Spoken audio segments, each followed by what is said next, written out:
You think being black and having money makes it legal? Brantley spat on the floor, pulling his gun like it was a license to judge. But he didn't know the man standing in front of him didn't need a trigger to give orders. He had once made enemies in Kandahar retreat with nothing but a stare. Malik crossed his arms, cold as steel. You just kicked down a hornet's nest, and I'm the last hornet alive after every war. Mornings in South Briar often passed as if chaos had never touched this place. A neighborhood where the roadside grass was watered by an automatic system at 6 o'clock. Mailboxes came in uniform gray, and pedestrians wore shorts with relaxed hoodies, Bluetooth earbuds peeking beneath cap brims. But today, amid the hum of an air conditioner from the cafe next door and the soft glide of tires on clean asphalt, something else had just cut across that rhythm. A white patrol car with blue stripes slid quietly to the curb, lights off but engine steady, like a predator that hadn't picked its prey. Locals didn't stop. They were used to its presence, but they also knew familiarity didn't mean harmless. And just then, Malik Warden stepped out of the store. He carried the box as if long accustomed to bearing a weight no one ever asked the origin of. His soft-soled shoes made no sound, yet each step onto the sidewalk seemed to land with its own gravity, making the gaze from the patrol car falter. A black man, not too old, not too young, not showy,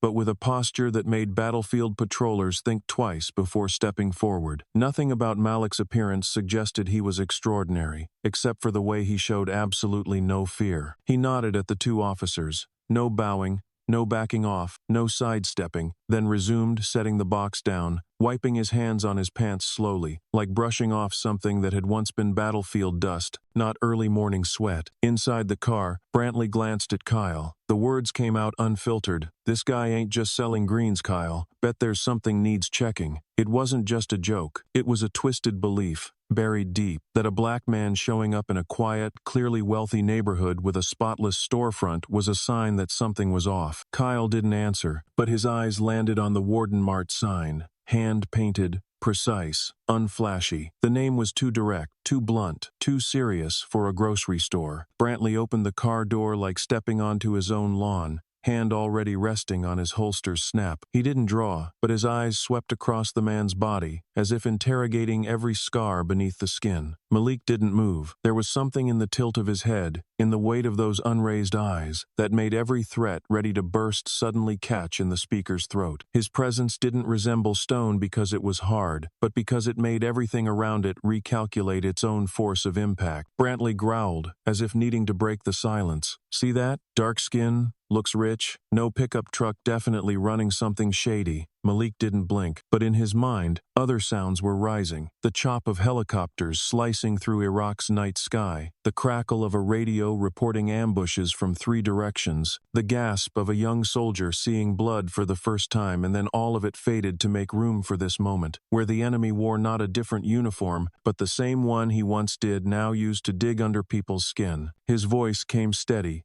not loud, not soft, but as clear as a blade swung clean between the shoulders. If you're coming in on suspicion, I invite you in. If you're coming in on bias, I suggest you turn the car around. Maybe that line wasn't taught in any academy. It came from where survival forced one truth. Patience is not weakness, and confrontation doesn't always need a knife. Brantley laughed, a short, guttural sound, soaked in the southern pride of men who once believed themselves the yardstick of order. That white man voice doesn't match your black-ass face. The sentence dropped like ice sliding across stone. No one within 30 feet laughed along. A woman walking her dog glanced over, then turned away, fingers tightening on the leash. An old man sitting at the cafe across the street squinted and silently reached for his phone. Malik said nothing. His eyes didn't shift. In all the field encounters he'd seen, he had known fear, arrogance, even fake kindness in someone's gaze, but never had a stare disgusted him like the one now from a man who wore the uniform as a license to insult. Yet Malik knew this. Any excessive reaction, be it a clenched fist, a step forward,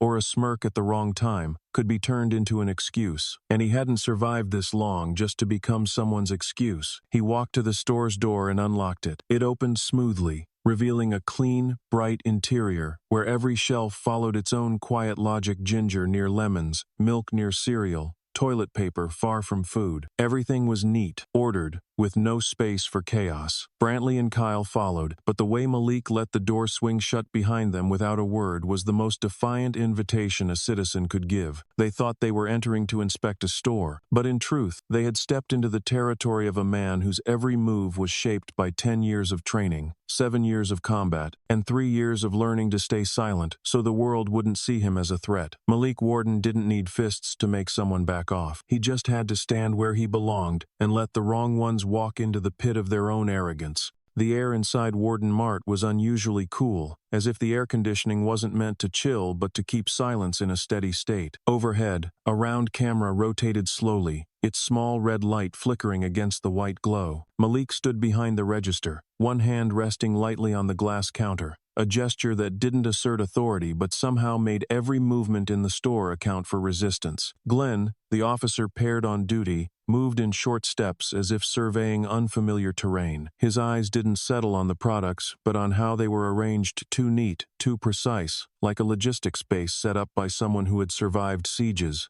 Glenn muttered, his gaze tightening. This clean? That's a problem. The words didn't come out as an observation, but as an accusation. To those used to chaos in their minds, someone else's orderliness became suspicious. Brantley said nothing, heading straight for the cash register. A sharp yank, mechanical and casual, as if it were routine during his shift. The drawer opened without a sound, but the motion struck the walls like a declaration of war. Checking for money laundering, he muttered, fingers digging through receipts like he was pulling crimes from every line. The way he stared at each bill wasn't to verify authenticity, but as if each one confirmed a life inherently illegitimate. Across the room, Reed kicked open a fridge door, sending a can rolling across the floor with a cold metallic ring. This is your idea of food storage? His voice carried no surprise, only disdain. Malik frowned. Not out of fear for broken items, but because of that question itself, a question that never needed an answer, because it already carried its own verdict, revealing something more dangerous than a drawn weapon. The assumption of the right to redefine everything. He looked at all three as if assessing a poorly executed ambush. You're not inspecting.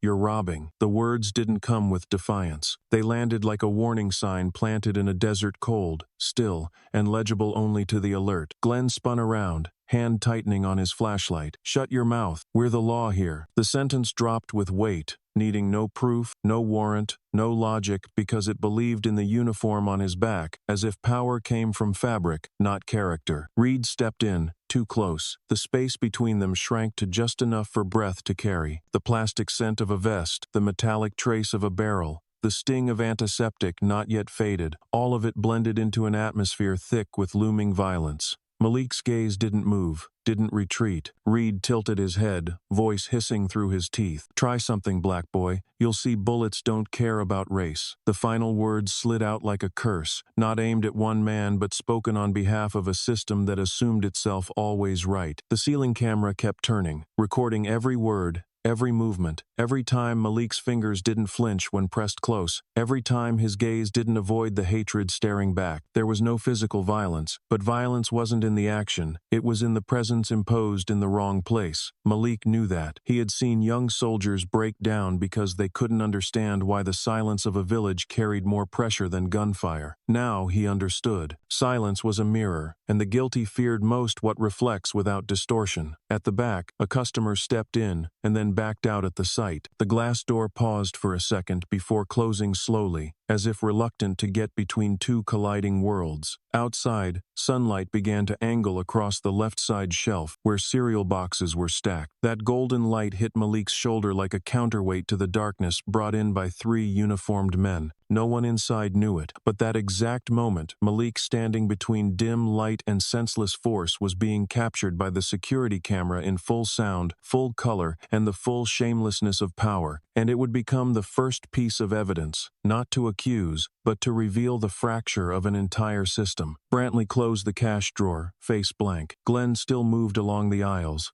eyes scanning like searching for explosives. Reed pulled out his phone, filming as he sneered, "What if they're selling stimulants disguised as vitamins?" Malik gave a faint smile, not amused, but but more like a wish for those who'd never faced the consequences of their own contempt. You might want to remember that the camera is live. Every move from here is a trace, not a round of authority. But the three men didn't hear, or no longer knew the difference between a warning and a plea. Near the trash bin, the barcode scanner gave its routine beep every 3 minutes, a maintenance signal. But in the thick tension of that space, it sounded like a heartbeat. Malik blinked, then said one last thing, not to fight, but to caution. You've walked into the wrong store. This kind of mistake can't be fixed with a report, and it won't be erased by a suspension order. You're creating something history will remember, and I don't need to lift a hand to make sure it lasts.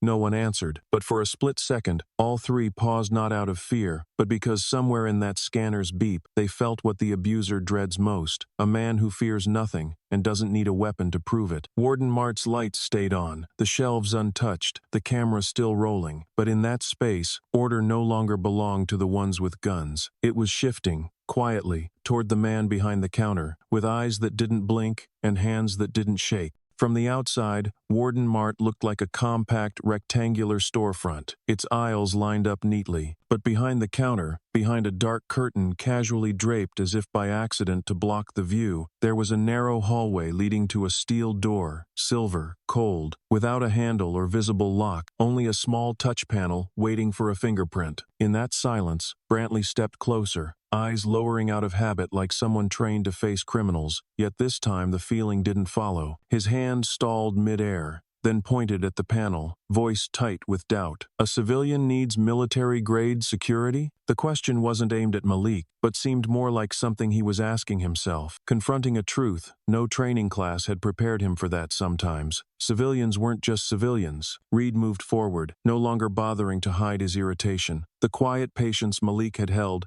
till now, only added fuel. Without a word, he pulled the release on his metal baton and smashed it straight into the control panel. The crack of glass echoed like a slap across a system built on force, where strength was measured by what could be broken. Or maybe you're hiding guns, drugs, people, he growled, each word designed to leave no room for response. Like every question was just a prelude to a predetermined verdict. Malik stood still, gaze steady. He didn't argue or object. He simply turned, walked to the damaged panel, and placed his hand on what was left, a few exposed circuits not yet scorched. The door opened slowly, deeply, dragging a metallic groan along the wall like it was pulling the past into the light. He stepped in first, without hesitation, as if the room were an extension of his own body, needing no light to know its lines. Inside, the space seemed to shrink. Gray-painted concrete walls, low ceiling, no windows. But what stunned the officers wasn't the confinement, it was the presence of objects that defied the word evidence. On wooden shelves sat plastic bins sealed with military tape, hand-labeled Operation Dusk, Helmand, Extraction Team 9. Metal case, do not handle. One wall held a detailed map of South Asia, covered in small markers that felt like memories waiting to detonate. But what made the room untouchable was the large photo in the center, pale yellow sand, 27 soldiers in mismatched uniforms standing in formation on barren ground. In the middle stood Malik, arms crossed, face unsmiling, under a faded caption that read, Delta Task Force,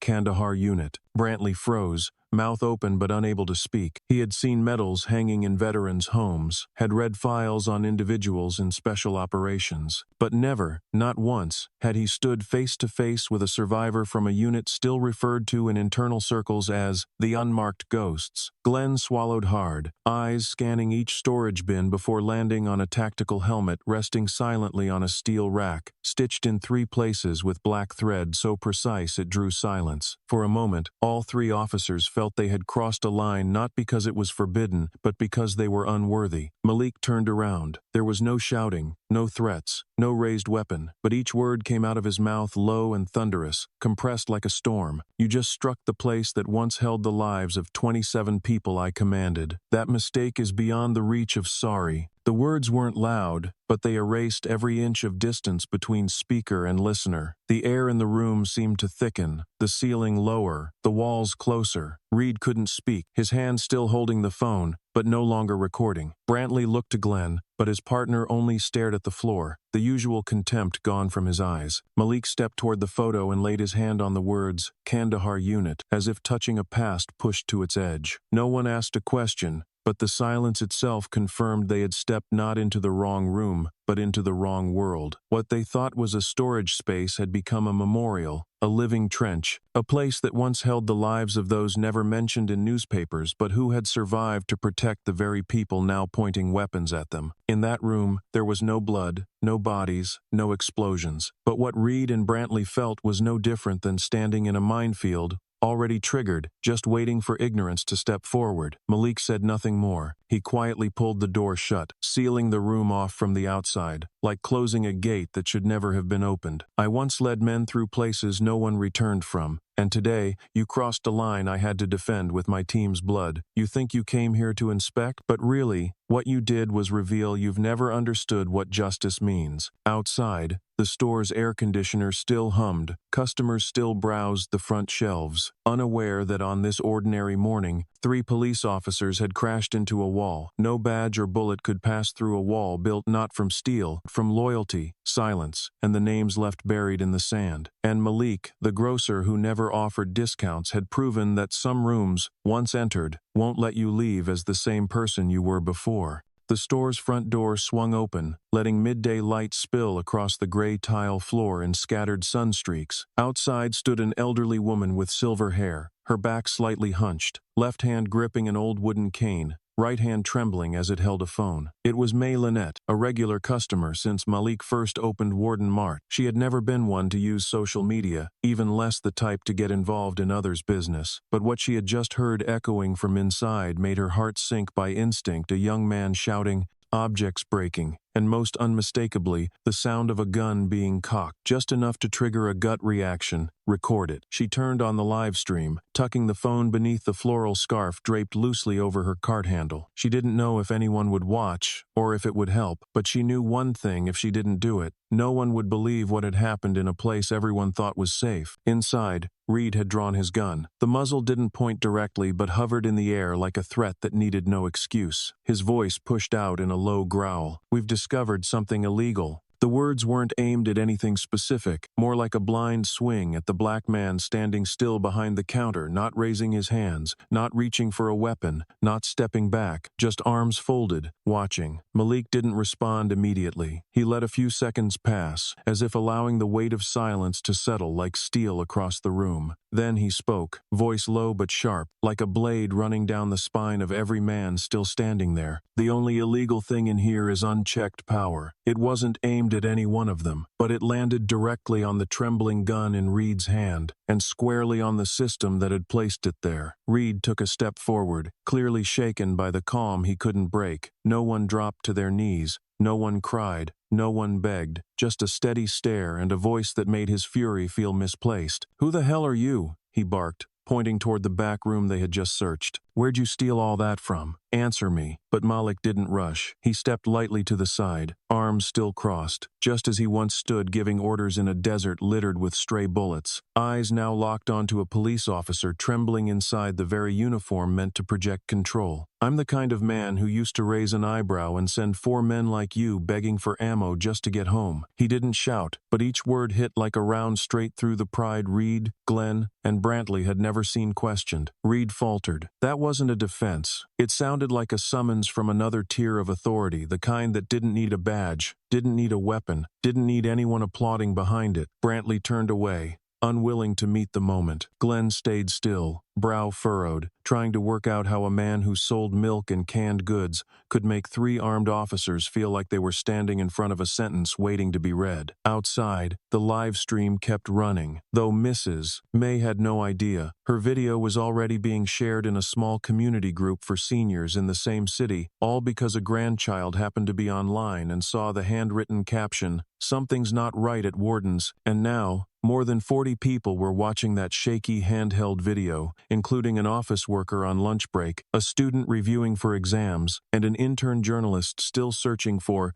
something truly worth writing about. Back inside, Malik lowered his chin slightly, staring straight at the phone on the counter, fully aware he was being recorded. He didn't back away, didn't hide, didn't shield his face. Instead, he stepped forward, eyes fixed on the screen, pulsing with red light. "I'm giving one warning," he said slowly, his voice steady. like reciting a final oath. "Get out, pigs." Those 3 words weren't just a declaration, they were a boundary. A conclusion was offered only after every chance to retreat had been given. A sentence that made Glenn let out a shallow breath, Reed swallow hard, and Brantley lose the nerve to meet his eyes. The air froze for 3 full seconds. In that moment, all 3 realized they were no longer in control, except for the man standing still, doing nothing. Malik didn't threaten, didn't call for help, didn't mention consequences, but it was the fact that he didn't need to speak of consequences that made each of them feel exactly what was coming. Reed still held the gun, but the muzzle had lowered. Glenn whispered something, but no one heard. Brantley scanned the store like searching for an exit, but Malik's stare left no door open. Then, the live stream ended when Mrs. May accidentally hit the wrong button, but the video had already lasted long enough to set off a chain reaction. One viewer commented, "That's the look of someone who doesn't need power because he is power." Another wrote, "I've served. I know that look. That's not a store clerk. That's someone who's walked through life and death and survived to teach the system what fear feels like." No one yet knew how far those words would spread, but in that small store, on an ordinary weekend morning, something had just shifted for good. Not because of an explosion, but because of the silence.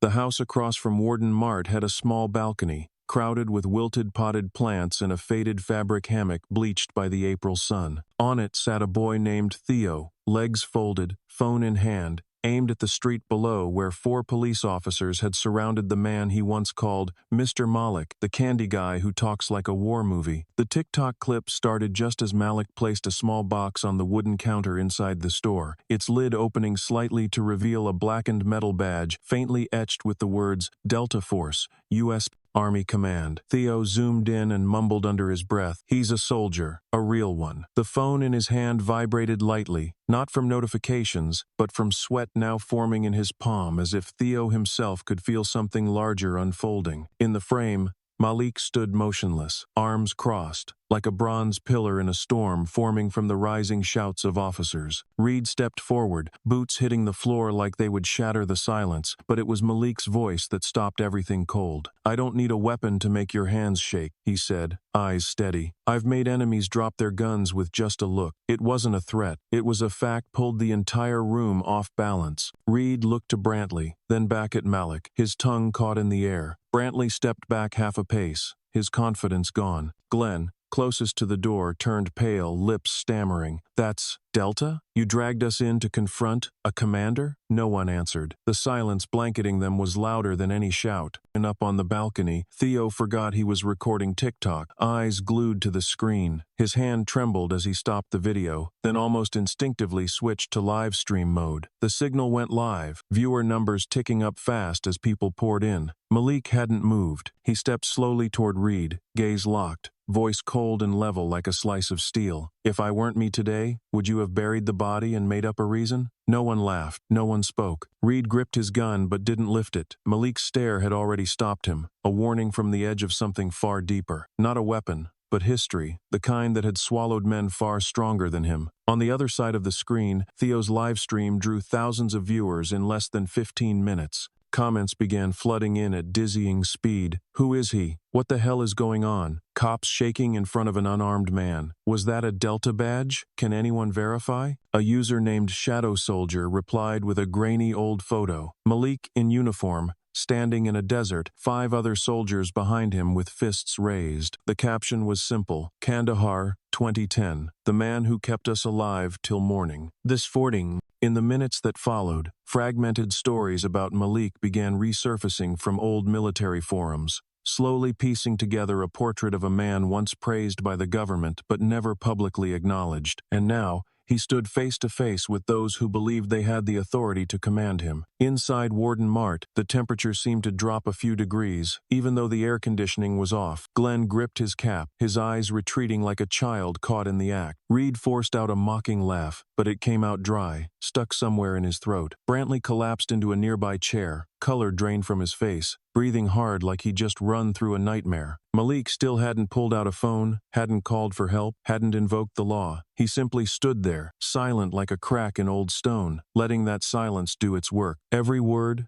every look, every breath from him was a living indictment, delivered straight to the system of power now standing on trial. And this time, that system had no clear path to retreat. At the corner, a young woman stopped her car when she saw the small crowd gathering. She pulled out her phone and typed Warden Mart into the search bar, following a TikTok prompt. The stream appeared instantly. Within 60 seconds, 3 more people stopped their cars, then 7 pedestrians. No one spoke, no one pushed forward, they simply stared toward the storefront. In the live stream frame, Malik lifted his head and looked out the door. His gaze passed over the crowd, not surprised, not afraid, but with recognition that they were exactly where they needed to be. He didn't need spectators, but if they were here, they would not leave with hearts as numb as when they arrived. On the balcony, Theo stood, camera still in hand, his palms soaked with sweat. He didn't know why he was crying. Maybe because, for the first time in his life, he saw a black man who didn't bow, didn't apologize, and didn't raise his voice, yet still made 4 white officers take a step back. What he witnessed wasn't a victory, proof that some things are stronger than force. That was history. That was an honor. That was the ability to stand tall in the rubble without needing to build a pedestal. On the live stream, the comments were no longer questions, they were declarations. This isn't a grocery store. This is the last outpost of honor. Who's the real threat here? This is why they're afraid. And then, in a single instant, like a domino falling in reverse, the entire world learned the name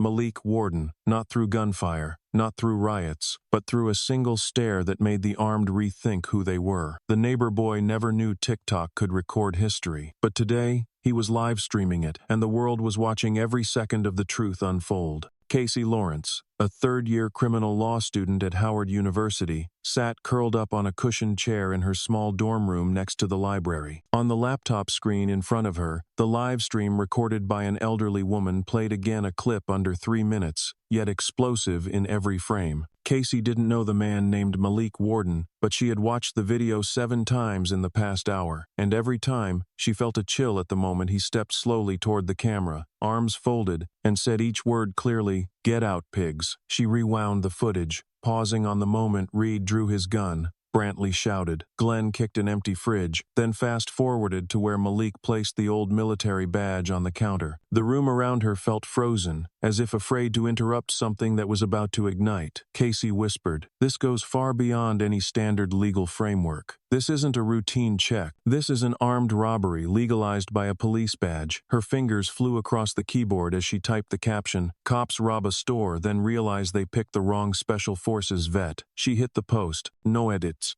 In less than 2 hours, the video had passed 300,000 views. Kacey realized the law could never move as fast as the truth once it found traction. She opened her phone to scan the comments. Most were furious. Why is it always black people who get pushed like this? Would he still be alive if he hadn't served? This is how we treat someone who risked his life for this country? But one comment stood out, pinned to the top. He didn't need to strike, just stayed silent at the right moment. Kacey read it again and again. It was the perfect summary of the societal indictment those 3 officers had just hung around their own necks. She opened her messages. An anonymous user had sent her a clipped segment from an old military interview, Malik, in desert uniform, speaking calmly at a small press briefing. The greatest threat isn't violence. It's violence that's been legitimized. Thousands had commented below, but one reply stood out, a quote from a veteran signed M. Reyes. "I served under Warden in Kandahar. He's the reason I made it home. Those cops better pray." Kacey stood and walked to the window, looking out at the grass field below. The sky hadn't gone dark, but it was gray. The wind tapped softly against the curtain, and she felt as if her entire career, her future as a lawyer, her dream of protecting the harmed, had just been crystallized in this one event. Not because it was rare, but because for the first time, someone faced abuse of power without shouting, without swinging, without a lawyer, just by standing. 7 hours after her post, the hashtag number Delta V's badges was everywhere. From Reddit to X, from YouTube Shorts to student groups, everyone was sharing analysis of Malik's eyes and the silence that shook the system. A media student collective in Texas even reposted the clip with the headline, "By not firing a shot, he made the whole country look." One user wrote, "I've never seen cops this shaken because they knew this time they weren't in control." A high school student posted, "I sent the clip to my history teacher. He went silent for nearly 2 minutes. Then he said, 'This is how history rewrites itself.'" Kacey's phone rang. It was her mother, a retired elementary school teacher. She didn't ask about classes, didn't talk about about school. She simply said, "I saw it. You did the right thing." Kacey didn't respond. She just nodded slightly, no tears falling, but her eyes were already wet. That night, Kacey didn't sleep. She clipped sections of the livestream for analysis. One showed Reed stepping back, face pale at the sight of the Delta Task Force badge. Another caught Brantley yanking the cash drawer and trying to mask it with the line, "Checking for money laundering." Another froze Glenn, turning away when Malik asked, "You're the law here?" All of it slowed down, subtitled, recorded. Kacey added a small chart in the corner. Timestamps, actions, spoken lines, and degree of deviation from standard procedure. She offered no accusation. She let the footage speak. The next morning, the 8-minute breakdown went live on a newly created YouTube channel. Title: Malik Warden, the man who didn't need to prove he was a victim. The post hit 2 million views in under 18 hours. The top-liked comment read, "He didn't stand up because he was attacked. He stood tall because he knew the whole system had been bowing too long." Kacey looked at the notes pinned to her desk, where she had logged cases of fatal police use of force over the past 3 years. 23 names, 23 summaries. Most ended with the phrase, "No footage available." But this time was different. This time, there was footage. There were eyes. There was silence. And there was one man who didn't ask for justice. He forced justice to look at itself. Riker, a senior reporter for JustNet, sat upright in front of the camera, studio lights reflecting off the steel gray rims of his glasses. His voice came slow and deliberate. Each word weighted heavier than the air around it. The moment Reed stepped back after reading the nameplate Commander Ward, it wasn't because he feared an attack. It was because he realized he had pointed a gun at a power his uniform couldn't match. Riker paused, his gaze fixed on the frozen frame of the video. Malik Warden, arms folded, eyes cutting through the false armor Reed and the entire patrol had worn their whole careers. That is the symbol of failure. Not a failure of action, but the failure of power when it has no moral backbone. The screen behind Riker lit up, replaying the footage everyone had watched at least twice in the past 24 hours. The security cam trembled slightly as Reed shouted, "Who the hell are you?" Then Malik raised the badge once worn on his Delta Force uniform and laid it on the counter like a verdict. No yelling, no cries for justice. Malik stood firm, head high, hands steady, and that alone had made the entire country pause. Riker's voice came steady, stripping away layers beneath what seemed like just a moment of tension caught on tape. That man didn't raise his voice, and because of that, the whole nation listened. No, at the other end of the segment came a rare audio clip, cut from a military interview 5 years prior. A calm, spare voice emerged through the light crackle of a long-range mic. "The greatest danger isn't violence," Malik had said, "but violence that's been legitimized and handed to those without the character to hold it." Riker added no commentary. The quote alone exposed the core of what modern America was facing. The outrage wasn't just that Reed drew a gun or that Brantley ripped open a cash drawer. It was that they did so without reason and assumed they'd never have to explain it. The analysis continued at a steady pace. Each clip, each glance, each reaction was dissected. The scene of Glenn backing away in panic, muttering, "You dragged us in here to go after a commander," was slowed down, placed side by side with past civil encounters the mainstream press had distorted. But this time, Riker emphasized, they can't distort it, because the truth is being captured from 4 different angles by an elderly woman, a young boy, a store camera, and an entire nation watching. Below the screen, the JustNet Analysis Live banner blinked, transitioning to a viewership chart. The original video had surpassed 6 million views in a single day, and Riker's analysis had entered the national top trending list at number 4. Experts no longer debated who Malik was, but how the police system had collapsed so easily into a moral trap. A Columbia University scholar appeared briefly in a mid-clip interview, stating, "This is the moment society understands the most dangerous man isn't the one who shouts, it's the one who stays silent and makes the entire system step back." Riker didn't need to raise his voice. It was his calm that forced viewers to stop and listen. When Reed said, "Damn, he's real?" "What did we actually hear?" Riker asked. "We heard the collapse of an illusion that wearing a uniform always makes you right, that authority can stand above honor." He turned slightly to camera 2, which showed a close-up of the Kandahar operations map in the back room of the store, alongside the photo of the unit Malik once led. They didn't know who they were standing in front of, and because they didn't know, they acted like no one deserved dignity. Oh, the analysis closed on a frozen frame, Malik looking straight into the lens. Riker spoke more slowly. slowly now. I'm giving one warning. Get out, pigs. It wasn't a threat. It was a wake-up call that the entire law enforcement community should be hearing. Riker bowed his head slightly, his voice dropping for the first time. And if today we choose to stand on the right side, we won't need to wait for another Malik to appear before we realize we were too late. The program ended in silence, with only a faint score beneath it, like wind passing over an old battlefield. JustNet didn't need a dramatic sign-off. They let the truth speak through the images and left the audience to decide what to do with it. In the comments section, tens of thousands of messages poured in every minute. I've never been this afraid of silence. This is the first time I've seen police completely silent. Malik made me question what the word authority really means. The next morning, Riker opened his computer. The JustNet inbox was overflowing messages from veterans, lawyers, law students, and even uniformed officers now asking themselves, if it were me, would I have stepped back from that stare, or would I have pulled the trigger like always? One anonymous officer emailed, I used to think I was strong enough to handle any situation. Then I saw that clip. I realized real strength is knowing who you're facing and why you shouldn't fight them. Oh, Riker's analysis wasn't a condemnation. It was a mirror. And when a mirror is that clear, you can no longer pretend not to see yourself. That afternoon, the air inside the briefing room at South Briar Precinct felt thick, like dust crusted over an old tactical map. No one spoke, but everyone understood that what had just happened at Warden Mart had gone far beyond any routine procedural mishap. When the door burst open, Chief Harlan Graves entered, his face flushed as if his blood had begun to boil from the throat up. In his hand was a stack of hastily printed files from the department system, pages still warm,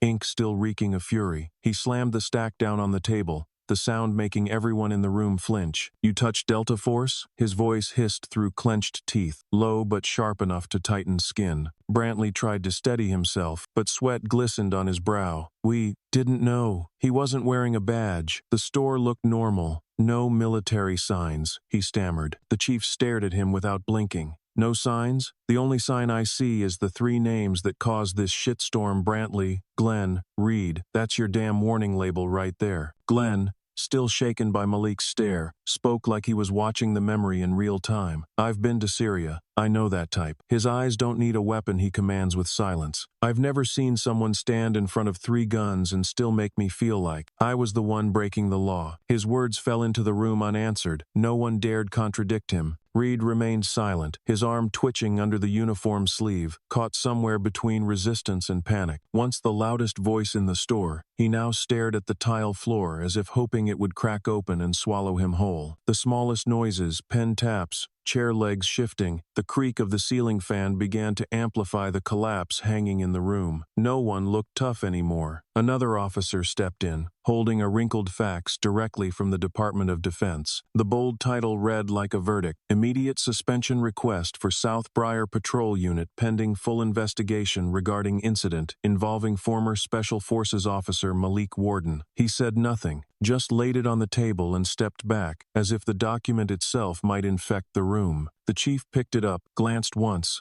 then leaned back in his chair and dropped his pen with a dry clink. You just turned a mistake into a punishment for the entire department. He didn't raise his voice, but the sentence landed like an indictment. No one dared interrupt. Outside the room, the duty phone rang non-stop. Inside, silence pressed the air thin. At the far end of the table, a young officer tried to hide the worry in his eyes. He whispered to a colleague, "This thing, it's out now. The footage, the news, the whole state knows." The one beside him replied even quieter, "And this time, no one's throwing a flag over the truth." In the corner of the room, Reed whispered to Glenn, "You think he'll sue?" Glenn swallowed hard, not answering right away, his gaze fixed on the peeling paint on the opposite wall, as if he was seeing the scene in the storage room again. Malik's look, the room full of old medals, and the things they should have never touched. "If it were me, I wouldn't sue. I'd let us sink into the mess we dug ourselves." Brantley scoffed, dry and twisted. "That might be better. At least we'd still have a chance to find work as security at the night market." An officer, not from the patrol unit, stood up and placed a hand on Graves' shoulder. "There's a call from the governor's office. They want to know how we're handling this. And there's a military representative who wants to speak directly with you." Graves sighed. For the first time since entering the room, his eyes showing more exhaustion than anger. "Military? So it's reached their ears already." Then he turned to Brantley. "If I were you, I'd take that name tag off your chest, and don't think about putting it back on this year." Through the meeting room window, the twilight light cast a long streak across the table, like a line dividing blind confidence from irreversible consequence. A few heads lowered, some stood up as if hypnotized by survival instinct, but no one left the room looking like the police officers who had walked in that morning. They walked out like people who had just heard their sentence. Graves gathered the reports and quietly slipped them into his briefcase. Before leaving, he stopped in front of his 3 officers, now no longer soldiers, but criminals waiting for their judgment. "I've spent nearly 20 years in this department training men to understand the balance between power and duty, and yet, you've managed in less than 20 minutes to turn a store into the lever for a federal investigation wave." His voice cut sharply, his eyes locking directly onto Reed. "You think a gun makes people respect you? I told you, people respect you because you kept the gun in the holster when you should have drawn it long ago." Reed lowered his head. No one saw the tears, but no one needed to. Graves walked out. The door closed silently behind him, but the echo of it lasted longer than any shout in the room that day.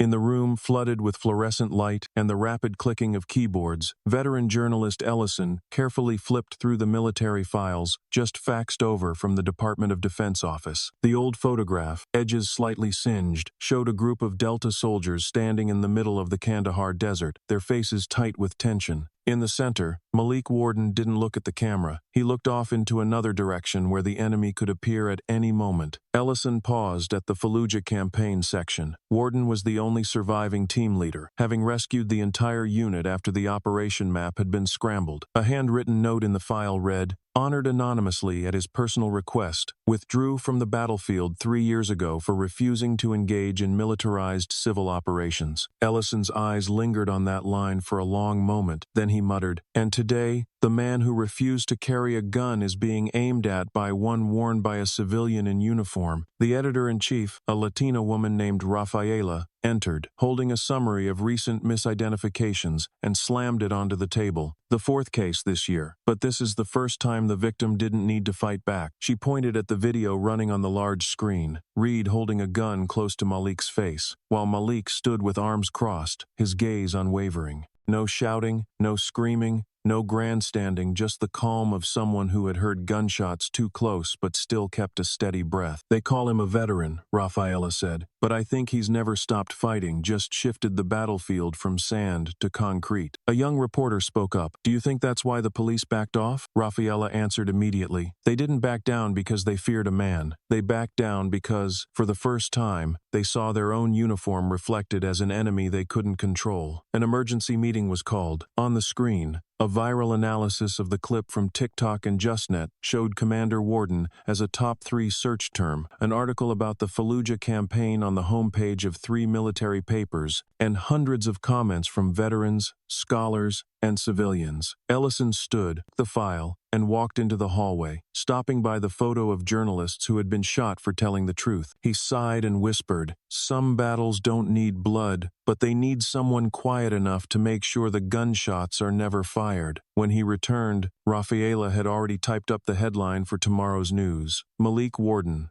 the man who made the system, redefine who the real threat is," and no one in the room objected to that headline. On the large screen in the newsroom, the video paused at the moment that silenced all comments. Reed, face flushed, shouting in Malik's face with the gun swaying between his pale fingers. Across from him, Malik stood with his arms crossed, eyes locked in place, unmoved, unflinching, unshielded, the posture of a man who had once been surrounded by guided missiles but still held his orders as steady as stone. A bold caption appeared beneath, "Who really holds the power?" A question that sliced through every justification the police had ever used to defend their actions. There was no sound in that still frame, but its silence spoke louder than any shout. A young editor, having just set down her coffee, froze. "I think it's that look that made the whole society tremble. Not the gun, not the blood, but the fact that a man looked at them as if he already knew all their mistakes would be exposed." No. In the second row, data reporter Marisol was analyzing the spread rate and engagement of the image. From the angle of the video, AI had accurately detected 48 expressions on Reed's face, all falling into the category of extreme reactions from a mentally threatened individual. The irony, though, was that the threatened person hadn't moved a single step. Marisol mumbled, "No one teaches cops how to face someone calmer than them. They're only trained to handle the loud, the aggressive." But Malik is a silence forged by war. The photo was cropped and placed on the main banner for the Society and Justice section with large text. One look, two opposing systems, the police and a warrior who doesn't need a uniform. Everyone in the editorial room nodded in agreement. No one edited it, no one debated. A ticker started running across the website and social media channels. Malik Warden, the man who made the system tremble without raising a gun. Short, powerful, and explosive like a verdict. And for the first time in many years of working at the paper, Rafaela felt something truly shift, not because of the sharing speed, not because the hashtag was trending at #1, but because every word in that ticker didn't need to be bolded. Malik's presence alone made everything clear. Ellison clicked the mouse, scrolling to the reader feedback section. There were comments like, "This man should be in Congress. He makes me ashamed forever thinking a badge always meant right." But there was one simpler comment that left the clearest mark. "First time I've seen a black man who doesn't shout, still makes America listen." He scrolled down to see a pinned comment. "We've seen true power,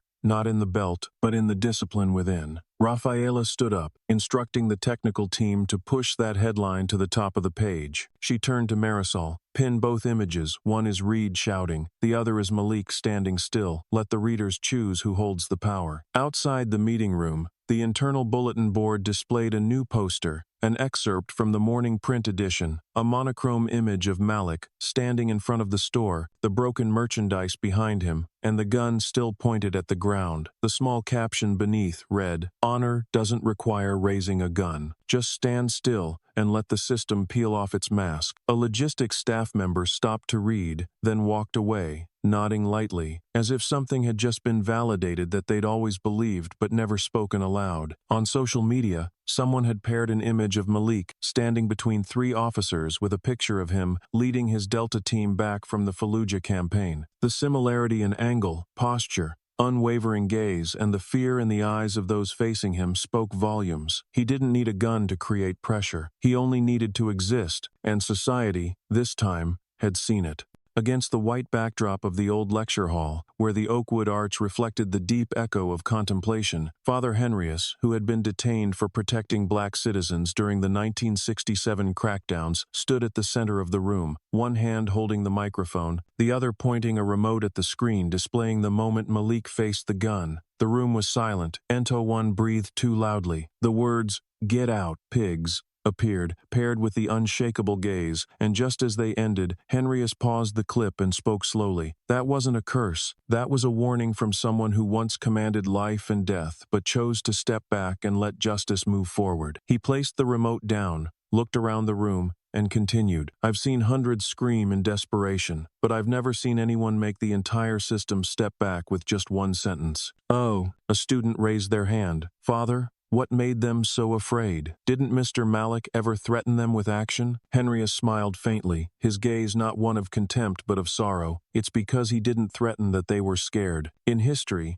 the scariest thing to those in power isn't the sound of gunfire, but the person who doesn't need a gun yet still makes the entire system tremble." He pulled an old newspaper clipping from his pocket, detailing a black man who was arrested for entering a wealthy neighborhood. "They all fear one thing. That look will lead to thousands of other eyes, staring straight at them and never looking down again." He turned back to the screen, where Malik stood still like a statue. He didn't resist the system with a rebellion. He placed the system in front of itself and let it see its own distortion. "Oh," a middle-aged woman sitting in the front row spoke up. "You call that presence. But what kind of presence makes society change?" Henrius answered without hesitation. "It's presence with discipline. It's the person who once knew how to kill, but chose to spare the life of the one who insulted them. It's the person who doesn't resist out of fear, but because they know that the right moment of resistance will expose the wrong without spilling blood." One student nodded, another took notes, but nearly everyone was drawn into something deeper. No one in the room remembered the existence of Reed or Brantley. No one mentioned the names of those who used force, because in that moment, only one image filled every frame, a man standing still, causing all the power around him to crumble. In an old lecture hall at St. Vincent Academy, where light from the stained glass windows fell in soft purple-red streaks, the seminar, Power and the Anonymous, was taking place with a strange atmosphere. Not loud,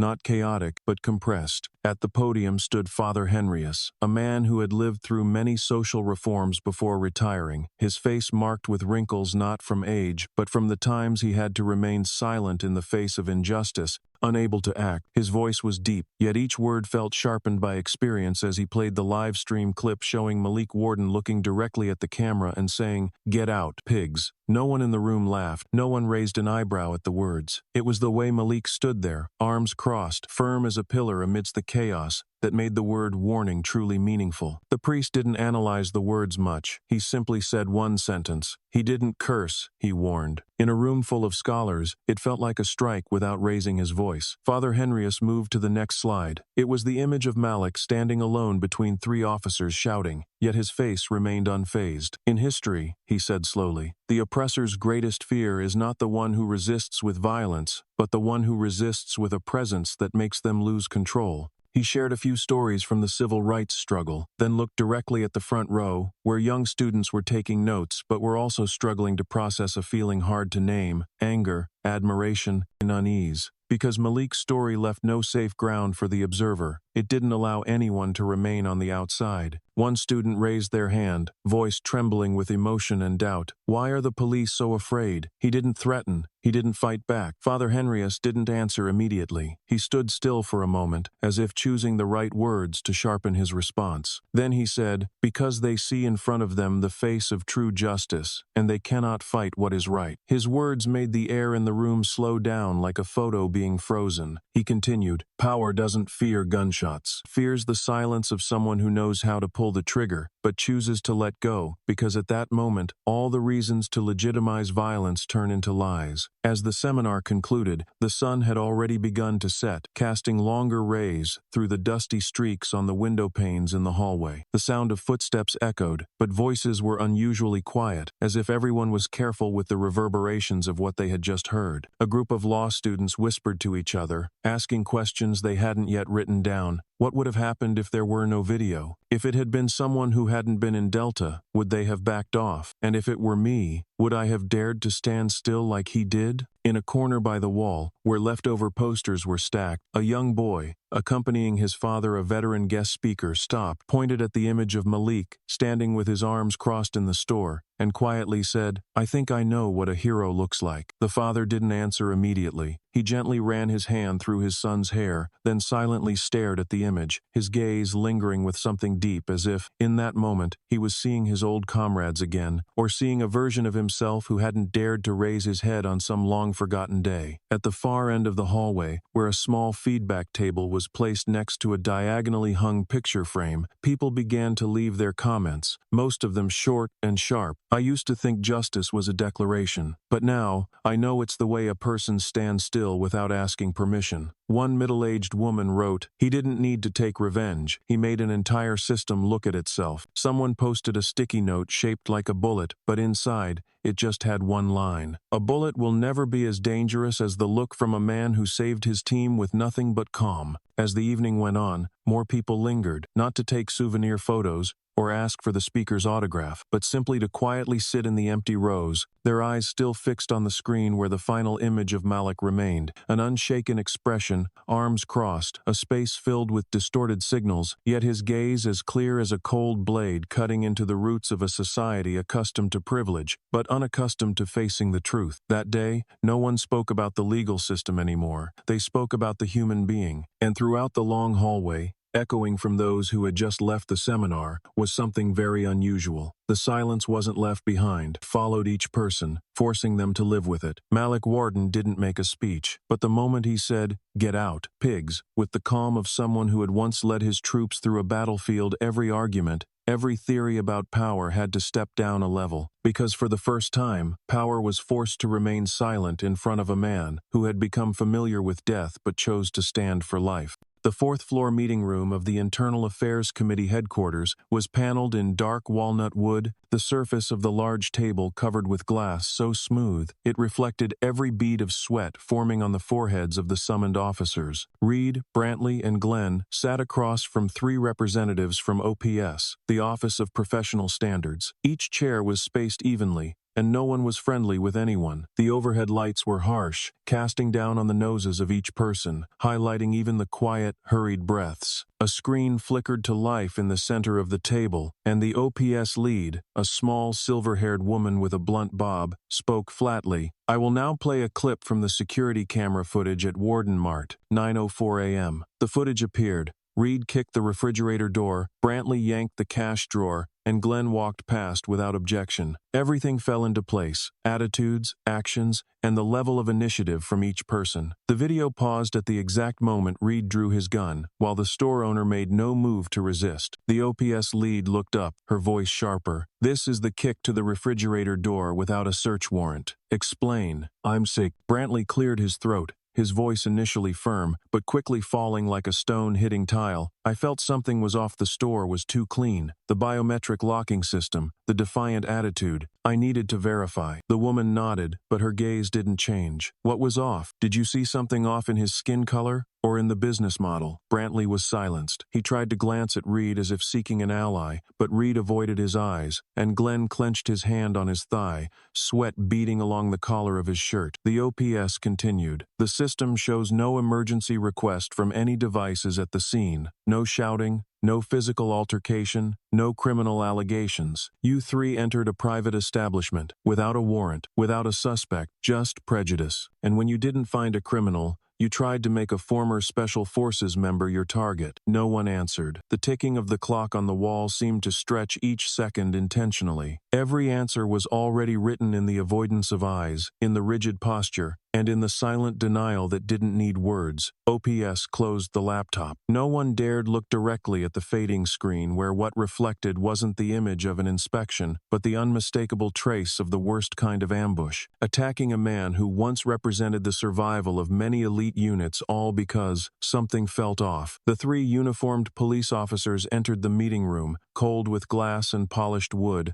where every pen tap felt like an unspoken accusation. On the table, a large screen paused on the frame of Reed kicking the refrigerator door at Warden Mart. The light in the room wasn't blinding, but it was enough to reveal the sweat beginning to spread across the collar of their shirts. Reed sat up straight, but his palms were sweating. Brantley kept tapping his left foot, and Glenn sat frozen, his gaze empty as he wondered when everything had deviated from what was supposed to be a routine patrol. The OPS lead, a woman with a voice as dry as rotting wood and a scrutinizing stare, wasted no time. She pointed at the screen and said curtly, "This is the kick to the refrigerator door without a search warrant. Explain." Brantley tried to lift his head, but his voice lacked strength. I felt something was off, needed verification. OPS didn't change their expression, just shifted the question. What did you find off? The store owner's skin color? Or the business model without a roll-up door? No one answered. The air in the meeting room was thick, so dense you could hear the paper gently vibrating under the AC. The extracted footage from the security camera played in succession. Malik surrounded, no resistance, his gaze seemingly piercing through the lens, cutting through the silence of all those who had watched the video online and felt uneasy. Another angle appeared, Reed turning and shouting at Glenn, "Search here," then kicking the refrigerator door. No explanation, no report. The OPS lead turned the screen toward them like throwing evidence in their faces and coldly asked, "Let me ask again. If that man hadn't been Delta Force, would you have acted the same way toward a civilian?" Reed clenched his fist, his jaw tightening, veins standing out on his neck. He didn't identify himself. How was I supposed to know he was Delta? OPS wouldn't let him continue. Are you trying to justify your abuse of power because you didn't know the man's background? So, if you'd known he was a civilian, would kicking the drawer, overturning the counter, and drawing a gun to threaten him have seemed reasonable? The punishment in her voice didn't stem from anger, but from disappointment turned to stone. Reed lowered his head, and the whole room seemed to sag. Everything became so clear that no one needed to say another word. What the camera captured didn't need explanation. What Malik had done or didn't do was enough to reflect back their entire behavior. At this point, Glenn hadn't said a word. He stared ahead, not looking at anyone, as if seeing himself 3 days ago, standing at the counter in the store, the white light casting the distorted shadow of 3 police officers searching but finding nothing but their own confusion. The OPS lead looked at him, not calling his name,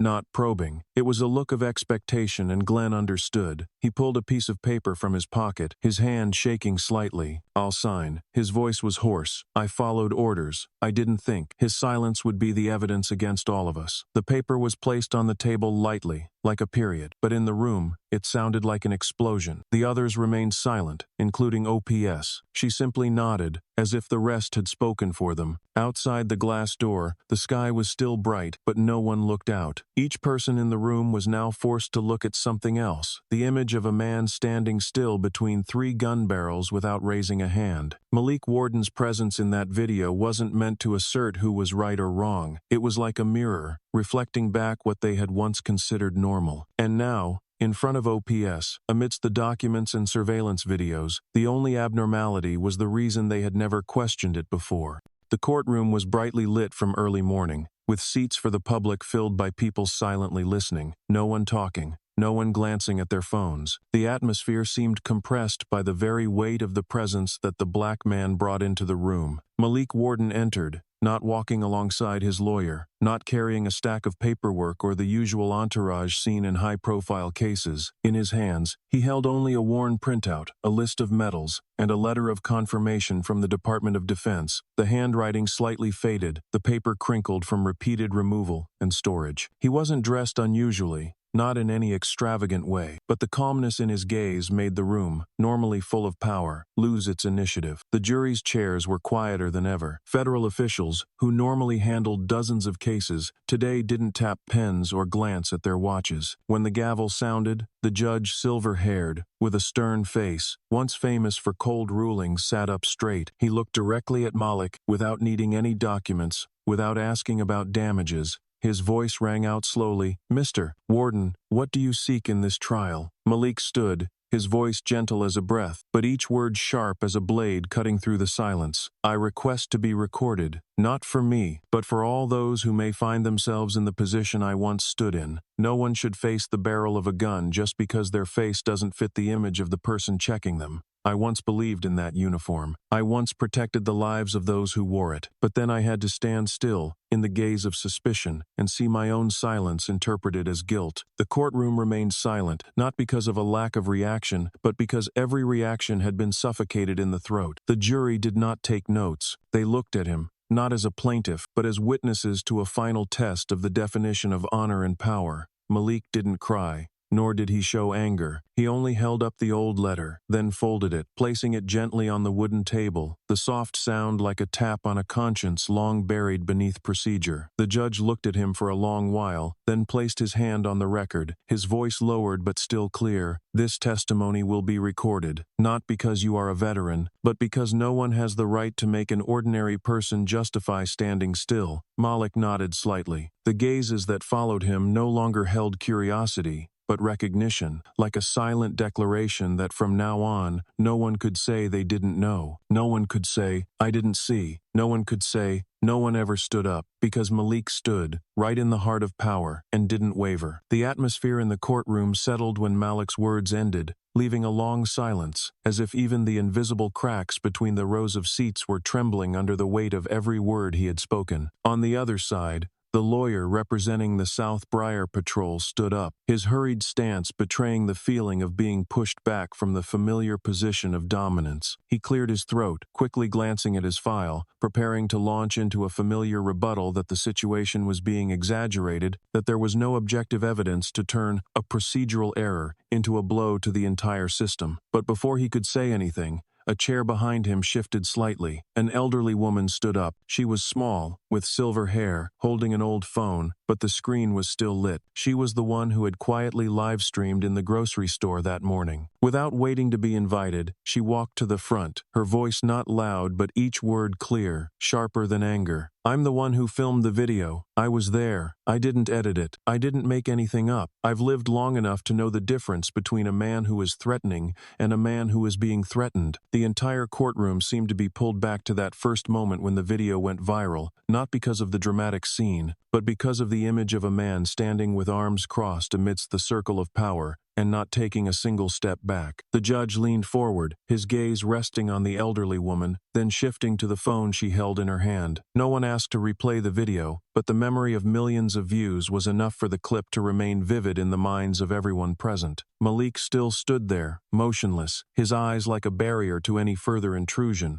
Meanwhile, Reed, Brantley, and Glenn, each shout, each action, each kick, all appeared as confessions, automatically recorded by the lens. The judge sighed, not from exhaustion, but as someone about to sign off on a conclusion that couldn't be postponed. Today's trial, in essence, is no longer merely a civil lawsuit. It's a comparison between true honor and false power. No one argued. The police lawyer gathered the files, his eyes no longer bracing for resistance, but lowered, as if he understood. This battle wasn't about the law, it was about the truth. Malik didn't look toward victory or defeat. He simply nodded quietly at the elderly woman, then turned to the judge, as if confirming that everything that needed to be said had already been said. But the trial still lingered, like an indictment slowly stretching beyond the four walls of the courtroom, spreading across social media, through morning coffee tables, police meeting rooms, and rookie training classes. It wasn't a case study for lessons learned. It was a cut that forced people to look deeply, slowly, and painfully, because it wasn't a procedural error. It was an error in how the system had defaulted on who was to be suspected, who was to be pardoned, who had to raise their hand when called, and who was silent enough to become the last voice. And this time, that voice didn't come from a high-ranking official, nor from journalists or military experts. It came from a man who once stood behind a counter in a grocery store, who had a gun pointed at his head, and chose to stand still, not because he was weak, but because he knew that, in a society where words had been doubted, it was the right kind of silence that would make everything speak. One autumn morning, the 6th floor of the Department of Justice building was unusually quiet. No sounds of typing, no whispers between the office rows. Only a red file was neatly placed on the conference table. Next to it, a copy of each video clip, testimony, and reports from all relevant agencies. The bolded title read, "Internal Investigation Conclusion, South Briar Patrol, Malik Warden Incident." No one needed to bang a gavel. No debates ensued. This wasn't a trial, but a summary of actions that no longer had any room for defense. The head of the investigation team spoke during a closed meeting, but it was filmed for the media. The South Briar Patrol violated 3 civil rights provisions, including exceeding search authority, abuse of power in duty, and, notably, systemic racial discrimination. The words rang out not with anger nor dramatization, but each word fell like the final stamp, leaving the room breathless. Next, a clear list of disciplinary decisions was announced without evasion. Brantley, who had initiated the unlawful search, used offensive language, and actively provoked the situation, was permanently suspended from the department, with no chance of reappointment to any federal law enforcement agency. The decision clearly stated, due to the severity of the misconduct and its societal repercussions, Officer Brantley's actions are incompatible with any public service role involving state authority. Reed, who directly drew his weapon and threatened a civilian with violent language, was criminally charged for unlawful use of a firearm under 18 USC Barak Sesh Mitan wa Khamsa wa Arbaun. Evidence, including the unedited Livestream video, the testimony from the elderly witness, and confirmation from the Pentagon about Malik's identity, was included in the prosecutorial file. The preliminary trial was scheduled within 30 days of the release date. As for Glenn, who did not directly act but participated in the destruction of property in the store and displayed ambiguous threatening behavior, he was reassigned to the logistics department, permanently lost his patrol duties, and was stripped of any field intervention authority. In the internal report, a short excerpt was bolded. Silence in the face of wrongdoing is not harmless. It is a form of complicity, and in this system, complicity is no longer a safe choice. On the table, next to the conclusion,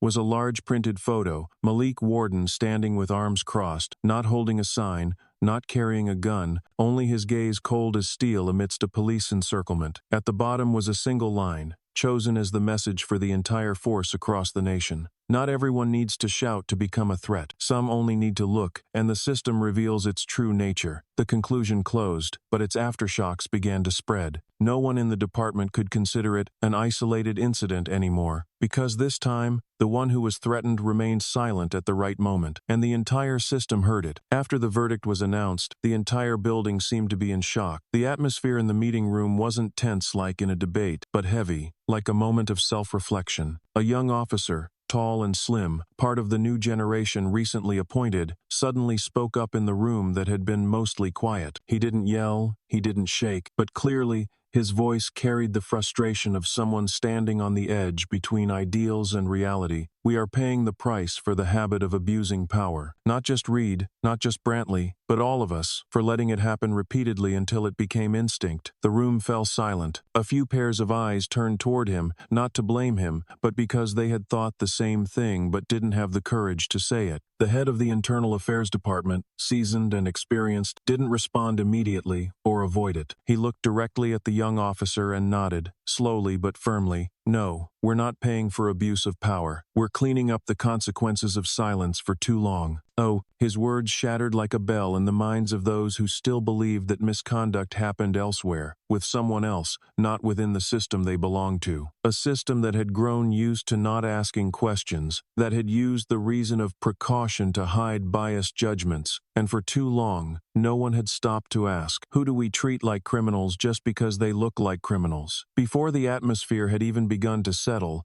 an internal notice was sent to the entire state law enforcement system. Not a speech, not a slogan, but a directive written like an administrative order, but behind it were hundreds of hours of behavior analysis, social consequences, and closed-door meetings with no cameras. Every interaction with the public must begin with a reason, not a bias. And this was no longer a reminder, it was a warning. A reminder that the existence of a force with the authority to use guns, make arrests, and exert power must be tightly linked to the duty of self-regulation. There is no valid reason for a patrol unit to break open a safe, smash a cabinet, or point a gun at a citizen just because they looked like something was wrong. No one in the room dared to cite procedural error as an excuse to avoid responsibility anymore, because this time, the one who was wronged was not weak, not confused, not backing down, and did not respond with force. He stood still, and from that moment, everything that had been assumed to be right had to be re-examined. Bias had once been a shadow in the corner of every patrol decision. Now it was dragged into the light, exposed by the raw truth. 3 officers with guns and authority had to bow their heads before a man holding no weapon, only holding the silence at the right moment. And in that silence, the entire department had to speak up, not to justify, but to start again from the beginning.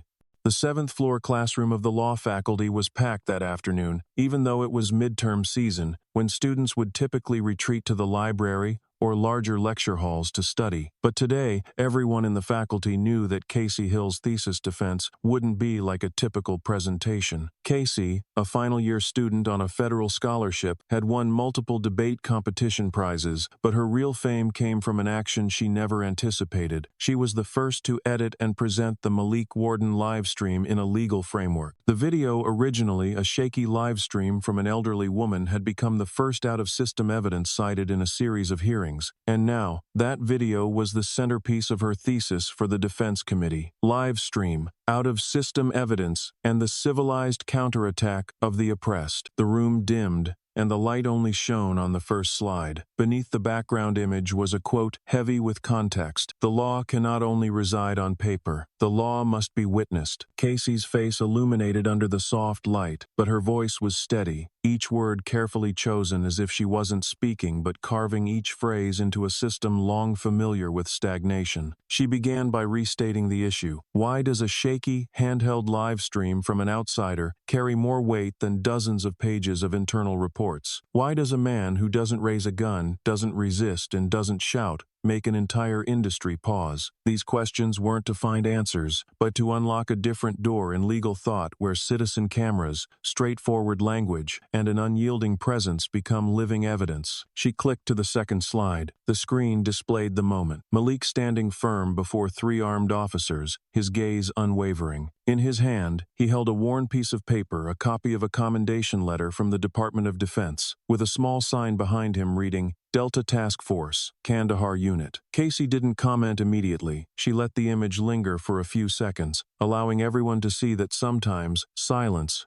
is the greatest accusation. Then she spoke, slowly, deliberately. He didn't win. He just stood still when they thought he would fall. The room was nearly silent. In the front row, the supervising professor, a seasoned former prosecutor, rested his hand on his cheek, his eyes never leaving the screen. A few other students quietly took notes, though they knew no textbook would record what was being presented. Kacey brought up social media data on the next slide, showing that the original video had only 128 views in the first 3 minutes. But from the moment the words "Get out, pigs" were uttered, the shares increased 40-fold within an hour. And this, she argued, was the rise of a form of social dissent that didn't require media interviews, court summons, or anyone's permission. In the middle of her presentation, she quoted 3 scholars on soft power, particularly emphasizing the concept of counter-authority by visibility resisting power through unavoidable presence. Throughout history, the oppressors fear not the rebels, but the ones who stand calmly like a mirror, forcing them to see themselves. She continued with another example, pointing out that in recent civil rights violations, the most important witnesses weren't from forensic teams or investigative agencies, but from ordinary people, those who dared to raise a camera at the right moment, in the right place. In the conclusion, she didn't call for action. She didn't demand legal reform, nor did she raise a banner for change. Instead, she reiterated silence, but not the silence of submission,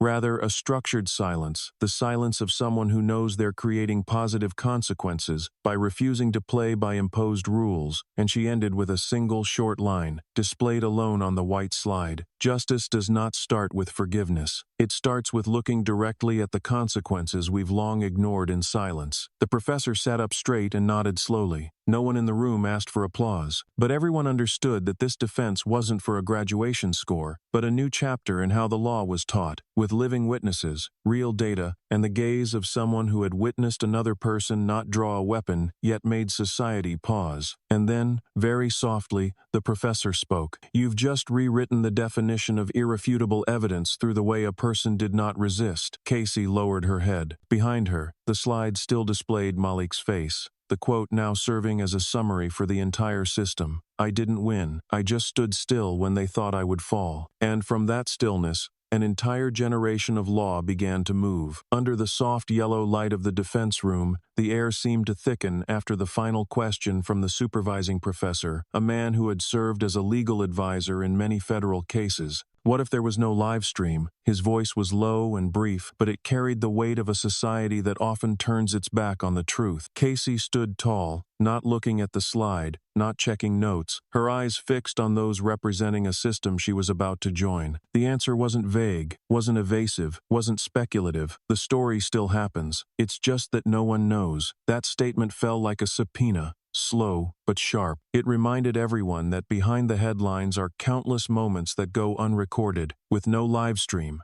no witnesses, and therefore, no one believes. An event, a life, an abuse of power if not present before a camera or in writing. No matter the truth, it is erased from collective memory as though it never existed. No one protests, because no one saw, and when people don't see, they easily accept lies as if they were natural logic. Kacey concluded her presentation with a blank slide, no words, no images, just a white background, but her voice clearly resonated with every beat. The law is where the vulnerable can go if they are not blocked at the door. The statement was definitive, not a call to action, but a measure for all those holding the gavel to ask themselves, what are they protecting, and who are they excluding? Each member of the committee seemed no longer to be judges, but witnesses to a generation of students who no longer choose to memorize the law. They want to rewrite it in a way that makes it meaningful to real people, real situations. And somewhere in the room, as the lights slowly came on, amid eyes that had stopped doubting, that answer didn't close an essay, but opened a new standard. That justice isn't found in the book of law. It's in whether a person is allowed to walk through its door. On Monday morning, the sky was clear and calm, sunlight streaming through the windows of Warden Mart, casting a series of steady light streaks across the shiny silver-tinted tiles, like the steady breathing of a space that had quietly weathered a storm. On the wall opposite the cashier's counter, where the security camera had once captured the entire incident, now hung a large plywood board covered with clippings, articles, handwritten notes from those who had visited, and a prominent photo at the center, a photo taken from the original livestream. Malik Warden standing among the police officers, arms crossed, silent, his gaze unwavering. Below the photo was a bold, formal headline: Malik Warden, the man who taught society, a lesson without using a gun. The article, clipped from the State Beat column by a veteran journalist, recounted the entire event not from a legal perspective, but from the viewpoint of someone witnessing an event that was shattering old precedents. It read, "When a man does not yell, does not resist, does not defend himself with power or identity, yet still makes those in front of him falter, this is no longer a confrontation between an individual and the system. It is a redefinition of whom that system should serve." That article, now yellowed at the edges, was still the first thing students read when they entered the store, still the thing that made customers glance up before picking out their small items. This morning, a group of middle school students, accompanied by their teacher, stood in an orderly line near the bread shelf. The store wasn't large, but it had become a unique field trip destination, not for the food, but for its history. The teacher, a woman with long brown hair and thin-framed glasses, slowly pointed to the board and quietly whispered, emphasizing the point, "This is the place that made the entire police department rewrite their code of conduct." Some of the students widened their eyes, while others looked around the store as if hoping the man in the photo would walk out from behind the counter. But today, Malik wasn't there. A young employee was filling in for him, and that employee still hadn't taken the article down, even though more than a year had passed. Because they understood that sometimes, the things that need to be remembered aren't the names, but the moments that made society stop and look at itself. The board hadn't changed. The store still opened every day, and those who had once walked in with prejudice now walked out with a sense of caution mixed with the feeling that they'd learned something. Warden Mart didn't need a historical sight sign, but it had become a place that quietly marked a shift from confrontation to dialogue, from power to the heart. And in the eyes of each student leaving the store, something had changed. Not because they feared the police, but because, for the first time, they saw someone daring to stand in the gap and not flinch. Under the afternoon sun, streaming through the dust-covered windows, Warden Mart seemed to pause, a stillness in the midst of a world noisily turning in on itself. The shop walls were covered with weekly flyers, a chalkboard listing discounts, and at the far left corner, a wooden bulletin board with a plastic-encased old newspaper article. The bold headline read, "Malik Warden, the man who taught society a lesson without using a gun." Below, a photo cropped from the viral livestream. Malik standing with his arms crossed, his gaze unshaken in front of a gun, the angled light making his face appear chiseled from stone. The board wasn't decorated or framed in gold, simply stuck with 4 pieces of brown tape in the corners, much like how one keeps a special receipt not to flaunt, but to remind. A group of middle school students, led by their teacher on a sociology field trip, gathered before the board. The teacher, a middle-aged woman with a soft voice but sharp eyes, didn't preach morality but quietly said, "This is the place that made the entire police department rewrite their code of conduct." The students, initially playful, some sneaking glances and whispering, suddenly fell silent at her words. One of the youngest in the group turned to ask a friend, "What's all this about?" His friend pointed to the caption, "The man who made the whole system tremble without raising a gun." Not every student fully grasped the meaning of the words, but the instincts of youth told them that something here had crossed a line beyond the ordinary. Meanwhile, at the end of the aisle between the shelves, Malik Warden was still kneeling, slowly pushing a mop across the wet spot left by a spilled milk carton. He didn't lift his head when he heard footsteps, nor did he turn when whispers started. For him, mopping the floor was just like leading soldiers. It required the right rhythm, the right force, and no mistakes left behind. Sweat dotted his temples, his hands, once holding a gun, now wrapped around the mop handle as though cradling a part of his new life, simple, quiet, but unyielding. It wasn't that Malik had no more battles to fight, but after everything he'd been through, he understood well some battles don't require explosions, but the persistence of a steady existence every day. Suddenly, a young boy broke from the group, approaching him. He stood still for a moment, then asked without hesitation, "Did you ever kill someone?" The question rang out clearly in the quiet space, startling some of the other students. The teacher started to intervene, but Malik stood upright, gently resting his hand on the mop, up, turning to look directly at the boy. In that brief moment, his gaze, the gaze that once made enemy soldiers lower their weapons, now carried a softness, a seriousness. He answered in a steady tone, without sarcasm or judgment, "I've saved people from having to kill." The words fell onto the tile floor like a small stone dropped into a calm lake. It didn't break the surface. It created ripples that spread through the corners of consciousness. No one said anything more. The boy just nodded slightly, then turned back to the group. Malik bent down, continuing to mop the floor, as if no conversation had taken place. But at the cash register, where the sunlight filtered through the dusty window, glimmering on the surface of the old card reader, a small metal object caught the light, the metal. It wasn't hung, it wasn't in a case, it wasn't placed where everyone could see it. It lay there, like a piece of the past placed next to the present, a silent reminder that some values don't need to be proven or celebrated. This metal had once been worn on the chest of a commander in campaigns that history must remember, given in silence, and now, it too was kept in silence. None of the students knew its true meaning, but all of them paused for a moment when their eyes unknowingly caught that glimmer, like a symbol, like an invisible bridge between what had passed and what was continuing. And in their hearts, though they couldn't yet name it, a feeling began to stir, a respect not born from glory, but from how a person could live quietly without compromising on the extraordinary. Malik, meanwhile, continued to mop, but from behind him, an entire classroom had learned something that wasn't in any textbook.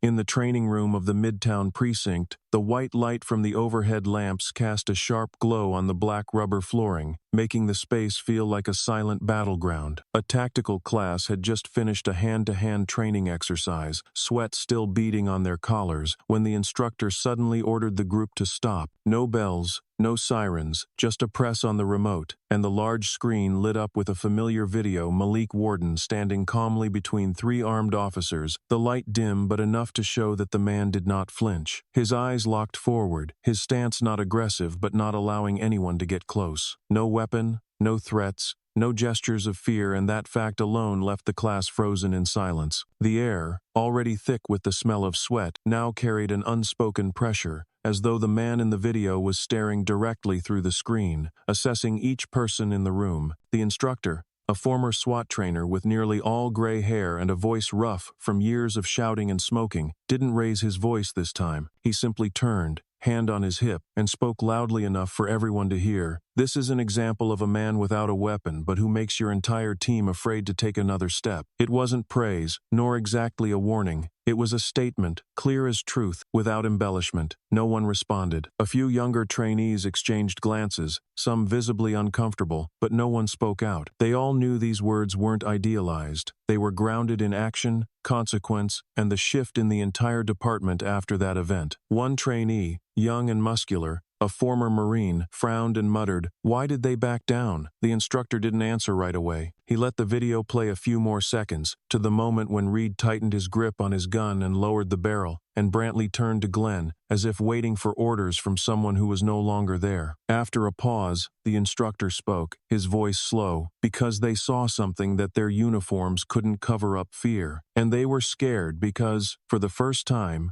they faced someone who didn't need to shout to command." He paused, then added, "Colder now. And what's most terrifying to those with power is realizing there's someone whose power they can't touch." The statement wasn't about technique, nor tactics, but it caused the entire class to reflect not on the screen, but on themselves. Malik Warden wasn't just a name in the curriculum. He was the necessary disruption in the seemingly unchanging chain of muscle and orders. And for the students in that room, today's lesson wasn't in the textbooks. It was about whether they could look at someone like Malik and admit that they were learning from scratch. Under the harsh fluorescent lights that covered the ceiling of the Midtown Academy's training room, the hands-on combat class was abruptly ordered to stop. There were no whistles, no urgent commands, just a video played on the large screen, a clip capturing the moment Malik Warden was surrounded by 4 police officers in his own small convenience store. The class fell silent, eyes glued to the screen. Malik, in the footage, didn't step back, didn't utter a plea or resistance, just stood still, his calm gaze as if observing an amateur drill he had seen thousands of times on real battlefields. The instructor, standing in front, arms crossed,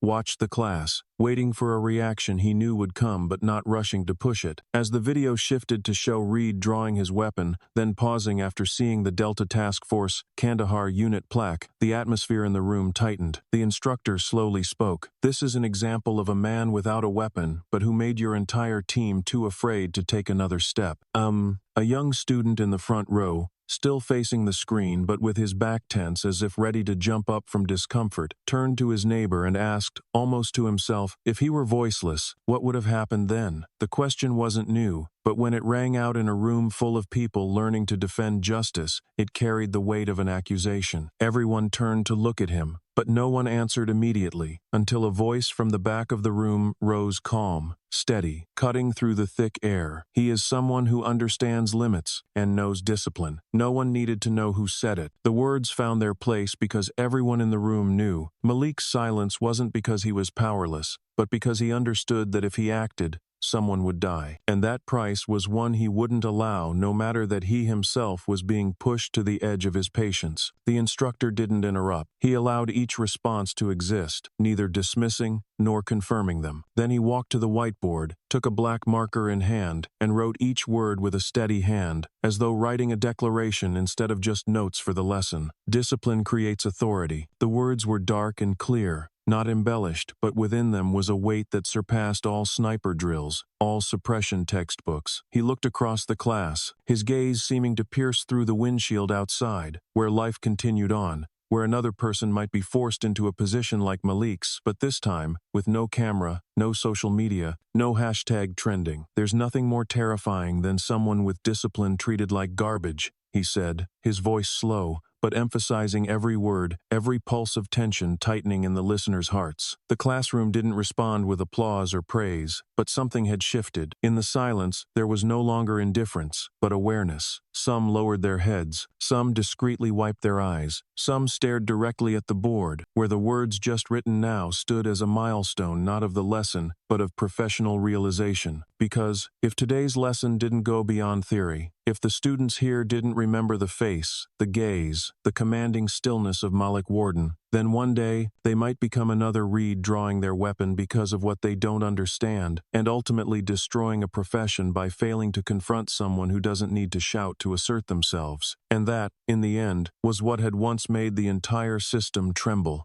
Under the quiet white light of the overhead fluorescent system, Room 17 at the Behavioral Data Station of the Federal Academy seemed to stop moving, with only the steady hum of servers and the sound of paper being flipped by the team of researchers. A large screen replayed the original live stream from the Warden Mart convenience store, but this time, it wasn't for the media or the public, it was for psychological dissection, analyzing every smallest movement. The facial expression, data, speech rate, pupil dilation, and speech pauses were all broken down into parameters by the computer. What caused the entire team to stop taking notes was not what Malik said, but what he didn't show. No raised voice, no sudden change in posture, no excessive furrowing of his brow or shifting of his gaze. Malik stood there as if he were controlling the entire room with an invisible order, and this was what made the behavioral analysis system perplexed. A young specialist zoomed in digitally on his eyes at the moment Reed drew his gun. Everyone gathered to observe. There was no noticeable pupil dilation typical of a fear reflex. There was no sign of avoidance, just eyes staring straight ahead as if already reading the next move of others. A behavioral psychologist who had spent nearly 2 decades analyzing human responses in crisis situations leaned back, marking a section in the video with a red pen. It was the moment Malik placed the metal next to the card reader, and Reed took half a step back. "What do you see?" he asked, not waiting for a reply. "That's the tipping point, not because of the rank, but because the person wearing it didn't need to shout to make someone stop." He switched the slide, displaying a linguistic analysis map. Throughout the video,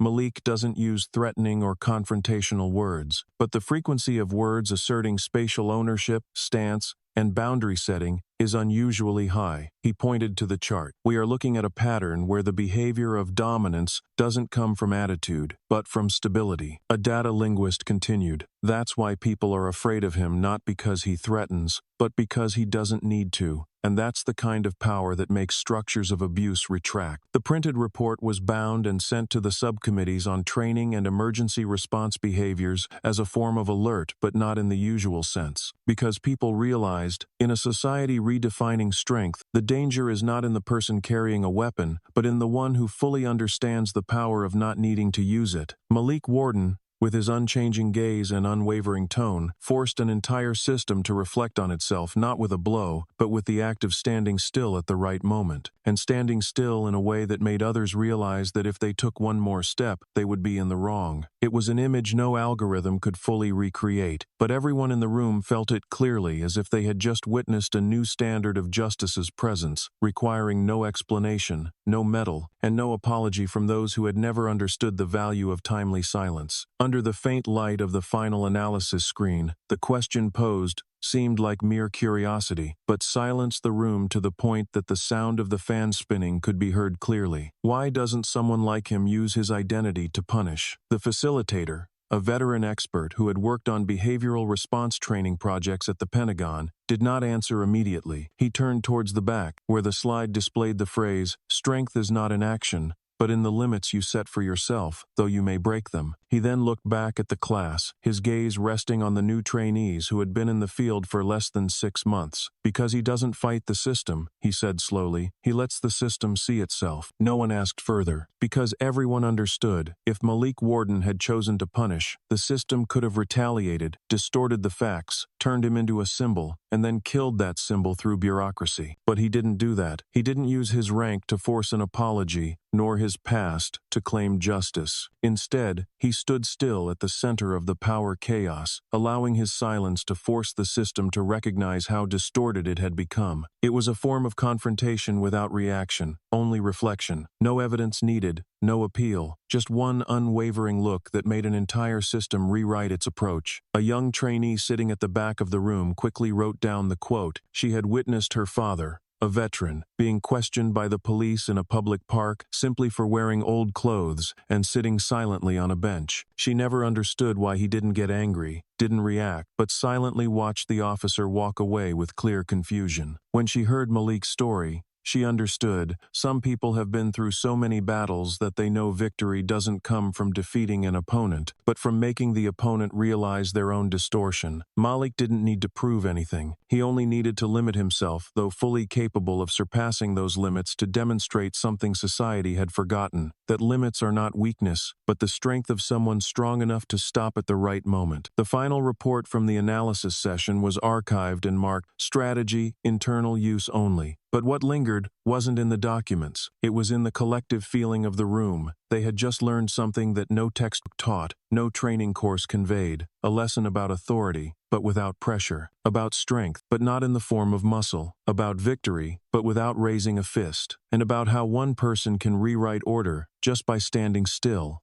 At the back corner of Warden Mart, it's not a place for selling goods, but a small classroom that Malik transforms into every weekend. A worn rug, a few low blue plastic chairs, and crumpled terrain maps spread out under the sunlight streaming through the window, casting soft strips of light on the tile floor. Malik crouches down, his shoulders slightly hunched from years of scout training, his hands large and steady yet moving gently as if handling explosives. In front of him are 3 local children, a curly-haired boy, a bespectacled girl, and a skinny boy with bright eyes, as if he's absorbing every movement. Malik teaches them how to fold the terrain maps so that they fit in a pocket, unfold smoothly, and avoid tearing the coordinate corners. His hand rests on the contour lines as his voice, steady like desert winds, says, "If you get lost in the woods, this map can save your life, but you have to read it with a cool head and a patient heart." Ezra quote, the girl with glasses raises her hand and asks, "Do the police use maps like this?" Malik pauses for a moment. He looks at the map, folds it carefully, and then looks up at the small group waiting. "Yes," he says, "the police have maps too, but their maps are maps of power. Not to escape, but to determine who deserves to stay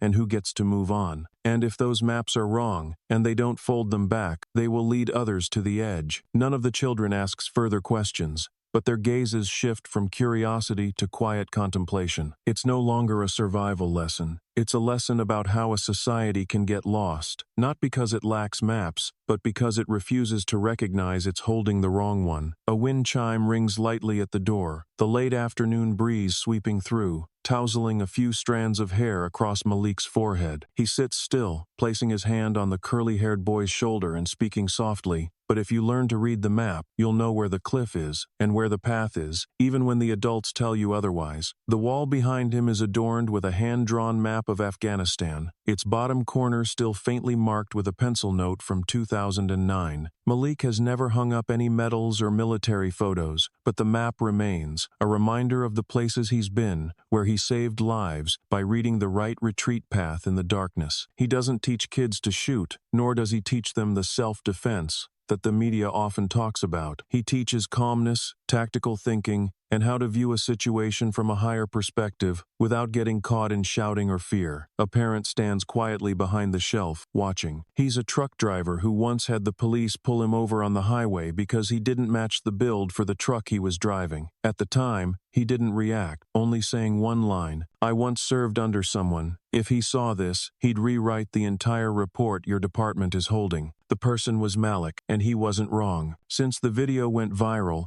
the South Briar area no longer saw anyone yelling at civilians on the street without a valid reason, and many training centers began mentioning Malik in slides about targeting awareness. Malik folded the last map carefully, as if folding memories, then patted each child on the head. Today's lesson isn't just about terrain, it's about how to live when everyone around you is using the wrong map. You don't need to yell, just walk the right path. In the corner of the room was a cardboard box labeled "Donation for School Kits," nearly full. An elderly homeless man, whom Malik had given water to on a hot summer day, had left $5 and a handwritten note. "Thank you for helping the next generation find their way when the adults are lost." And beside that little desk, there were no cameras, no press, no plaques of honor, only the fading light of the day and the man quietly teaching the children how not to become victims, despite living in a world where the authorities always draw the wrong lines on the map. On the wall behind the free learning corner was an old world map, its edges yellowing, each country colored with a faint marker, and in the middle of Afghanistan, the only red mark a small X made with a pen, neither large nor emphasized, but sharp enough to make anyone passing by stop and stare. Below the map was a handwritten blue ink message, slightly smudged at the end as if interrupted by a memory. "I didn't travel the world to come back and bow my head." It was an anonymous note, but everyone who entered the room knew who it belonged to, and it wasn't a motto meant to look nice. It was a small declaration, written beneath an unseen bloodstain, under countless moments when he bowed down for his comrades, not because others disrespected him. It was a place where, when a child looked up, they didn't see ink stains, they saw a man who stood in the eye of the storm and still chose to sit down and teach them how to fold maps. One afternoon,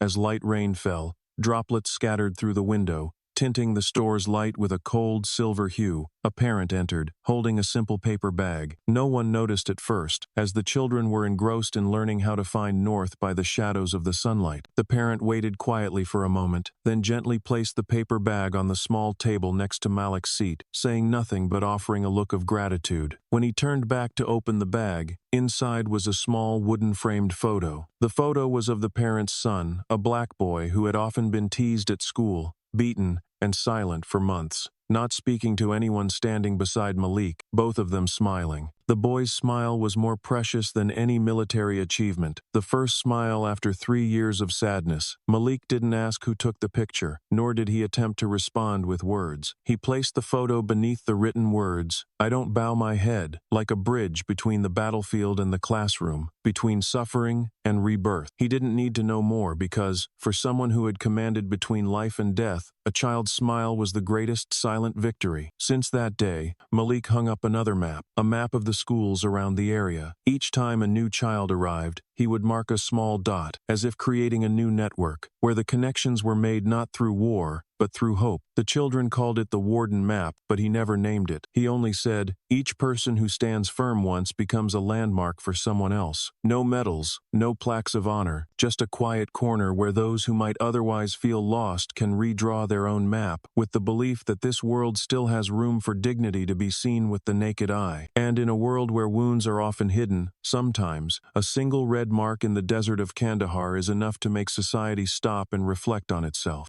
The district administrative building, located in the heart of Mid-County, was typically a place where only documents were entered and left, where people signed off to build fences higher than 4 feet or to apply for permits to hold weddings in the park. But that morning, in the room with the scent of varnished wood and the hum of an old air conditioner, a new regulation was printed and stamped with urgent, effective immediately. The first line was simple, without embellishment. All patrol units must undergo 12 hours of additional training on behavioral bias recognition. Mandatory. There was no mention of Malik's name, no mention of Delta or Fallujah, but everyone sitting around the table that day knew those words didn't come from a lawsuit. They came from a moment, the moment a man stood in his own shop, arms crossed, facing 3 guns, and didn't budge. A young officer, with neatly cut hair and a voice still tinged with uncertainty when speaking among older colleagues, held up a copy of the regulation and said slowly, clearly, people thought he wanted revenge, but in reality, he did it so others wouldn't go through what he did. No one countered, no one interjected, because there was nothing to justify a system that had allowed such an offense to go so far, and there was even less to deny someone who had the right to resist but chose to stand still to teach the system how to self-reflect. They looked at each other, then at the whiteboard where the new regulations were hastily written before becoming an official document. None of the lines were moralistic. They all revolved around behavior, approach, and the new standard of unconscious racial bias, a concept once only mentioned in seminars. Now it was on official government paper. Near the window, the sunlight slanted across a small wooden model of a town, a replica of South Briar. Someone looked at it and realized that no revolution was needed. All it took was one person knowing when to stop. All it took was one gaze that refused to look away. And from there, a system that had long gone along with inertia was forced to change direction. Not because it was forced to admit guilt, but because it could no longer ignore the truth. A new regulation, sounding administrative, but the crystallization of a silence more powerful than any explosion. From that day on, every officer leaving the precinct had to remember they were given power to protect, not to destroy someone's dignity just because they were different. And those sitting in the district office, every signature from now on would be linked to a lesson learned from a man who once led in Kandahar but taught an entire society by standing still in his own shop. The internal memo from the state executive branch was sent to the official inbox at 9:06 a.m., without fanfare, just like any other memo quietly moving through the ranks without anyone noticing. But this time, a single bolded line in the middle of the page froze the entire meeting room, as if every keystroke and printer sound ceased simultaneously. If anyone has ever caused the entire system to change its laws, it was someone who didn't need the law to protect them, not a slogan, not a praise. It was a quietly engraved declaration, embedded deep within the core of those who wear the uniform, those who have invoked the law to dismiss ethical responsibility, and those who once thought justice was a story meant only for those holding a microphone. That line, calm yet coldly sharp, didn't need to highlight Malik's name, but everyone understood. Those who had witnessed him stand still amidst a police circle, neither shouting nor assuming a defensive stance, nor pulling out any document to prove his identity, knew it was that very silence that made the entire system have to speak up. Directly beneath the statement, a proposal was presented succinctly, without the usual bureaucratic fluff. Recommendation to rename the intersection of Mercer Street and 38th Street, the site of the Warden Mart incident, as Delta Way.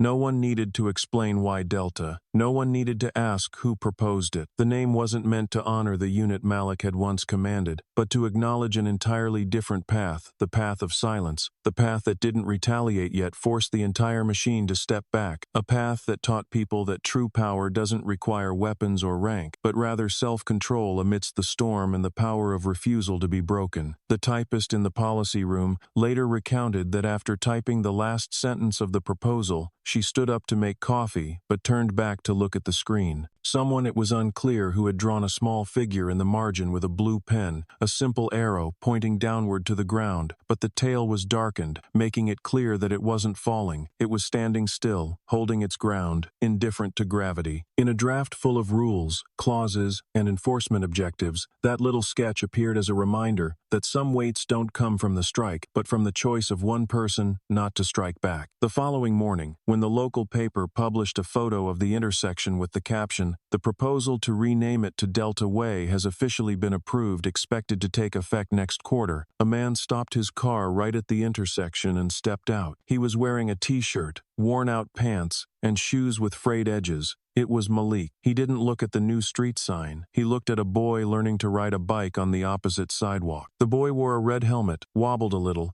then steadied himself, turning to look at his parents clapping from afar. Malik nodded quietly, neither smiling nor hastily walking away. He stood there for a few seconds, long enough for a passing taxi driver to recognize him and roll down the window. "Commander Warden?" Malik didn't answer. He just tilted his head slightly, as though listening to an old signal calling from afar. A kind of silence that only those who have heard helicopters in the midst of gunfire would understand. The most trustworthy silence is when you have the power to speak but no longer need to. The new sign had not yet been erected, but the new name of the street had already preceded it, spreading in the stories of the residents around South Briar, in the conversations in classrooms, in student essays, and in the official government memos. Delta Way was not merely an address, but a landmark for a new direction, a place where people began to reassess power, not from symbols, but from actions. A man who didn't need to shield his chest with medals to earn respect, a man who didn't need to wield the law to be acknowledged. And now, a street was named not to honor him, but to remind. Every system, no matter how large, can be recalibrated if someone is strong enough to stay still at the right moment. And from that stillness, the entire apparatus would learn how to listen again. The late afternoon sunlight stretched long across the old wooden fence, casting a quiet golden layer over the backyard of Warden Mart, a place few visited except for Malik and a few neighborhood kids. The small yard, paved with rough stone, featured a weathered wooden bench he had crafted himself during the first year the shop opened. There were no sirens, no live streams, no prying eyes or pointed questions, just a piece of peaceful sky, and his hands slowly wiping the dust off a wooden board leaning against the wall, where someone had once written in chalk, "Whoever passes here, leave something you are proud of." The board had been kicked over by the police, trampled by boots, but Malik never replaced it. He kept it like a scar, no need to erase, just to clean. Sweat trickled down his forehead, following the line of his cheekbone before falling, merging with the dust of the wood, but his gaze remained steady as if he were wiping away memories, stroke by stroke, until the old writing came back into focus. The soft shuffle of slippers caught his attention as the neighbor boy, around 8 years old, with curly hair, approached holding a folded card. He didn't call out, nor was he hesitant as he had been the first time his mother brought him here. He just walked up and handed the card to Malik with both hands, full of determination. Malik took it, bowing his head slightly. Inside the card was a scrawled but clear note. "I will not be afraid of the police. I will be a police officer, like you." The words cut through the silence like a gust of wind. Malik stared at the boy for a long moment, saying nothing. But in his eyes that had seen comrades fall in jungle battles, that had looked enemies in the face without flinching, there was a brief tremor. He folded the card carefully, as though it were a classified document, and softly said, "Then be the kind of police officer who fears what's right, not the one who knows how to draw a gun." The boy nodded, not fully understanding, but nodded nonetheless, because to him, this man was the reason he believed in something amidst a world full of prejudice. On the wooden board behind him, the chalk writing remained, "Whoever passes here, leave something you are proud of." Malik took a piece of chalk from his shirt pocket, and beneath those words, he wrote 4 small words. "Let others stand still, not win, not avenge, not teach a lesson, but let others stand still, just like he did, so that a child could believe in tomorrow without having to choose between fear or rebellion." And as he turned to walk inside, the sun had shifted, and the wooden board still shone, not because the sky was clear, but because, for the first time in many years, that peace was the result of an entire society learning to stop at the right moment. Malik didn't need anyone to know who he was, but because of him, a boy knew who he could be, and that was enough. Malik looked up as the final rays of sunlight hit the corner of the yard, not too bright but enough to make the brick underfoot glow with warmth. His hands still carried the scent of floor polish, mixed with the old wood dust from the notice board. The card had been folded neatly, placed deep in his breast pocket, close to his heart, but his eyes were not blurred. Not because he had never wanted to cry, but because after all these years, every emotion had been honed into a layer of clear glass, not for anyone to see through, but also not easily blurred. He didn't need to wipe away tears because there were no more left for the regrets of what had once happened. Every day, he still cleaned the store, still checked the inventory himself, still fixed each old lock, not because he couldn't afford to hire a locksmith, but because it was how he maintained the integrity of the order that others couldn't break with force. The brick wall behind the counter, where the police had once pushed over the seal,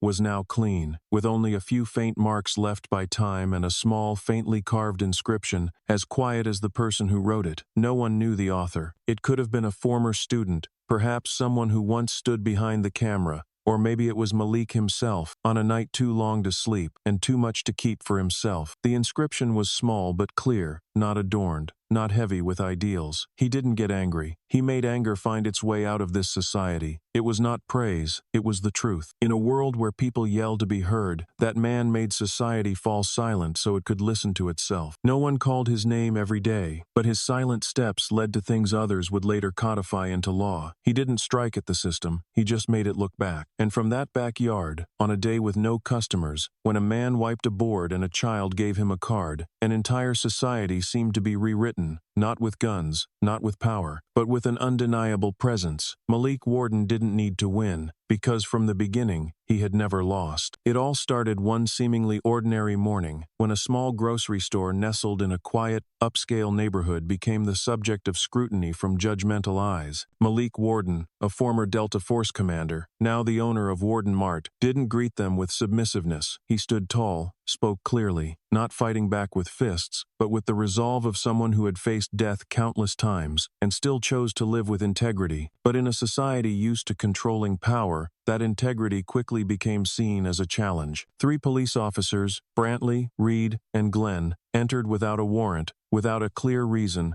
just a judgmental glance at the skin color and the store's location. They smashed the cash register, kicked over a cabinet, and threatened. But what they didn't expect was that their actions were being recorded, not by the system, but by the shaky hands of an elderly woman who lived nearby, who decided to start a live stream when she saw the kind of look she had known all her life. From the very first seconds, everything they did was exposed, unedited. Malik didn't shout. He neither submitted nor reacted with violence. He led them to the room that held the mementos of a lifetime in the military, a room filled with crates of medals, battle maps, and a photo of his Special Forces team, who lived and died with him in Kandahar. When they smashed the biometric security system, they were smashing a part of the blood and bones of 27 soldiers. And when Reed pulled a gun and aimed it at Malik's chest, he said, "I'll warn you once. Get out." Pigs echoed not as a threat, but as a living indictment. That phrase, spread through Livestream, a TikTok video by the neighbor's child, and independent media analysis, quickly became the focal point of a society already exhausted by abuses of power disguised as legality. What drew even more attention, however, was how Malik didn't use his identity to exact revenge, nor did he use the past to dominate the present. He stood in his store as an ordinary man,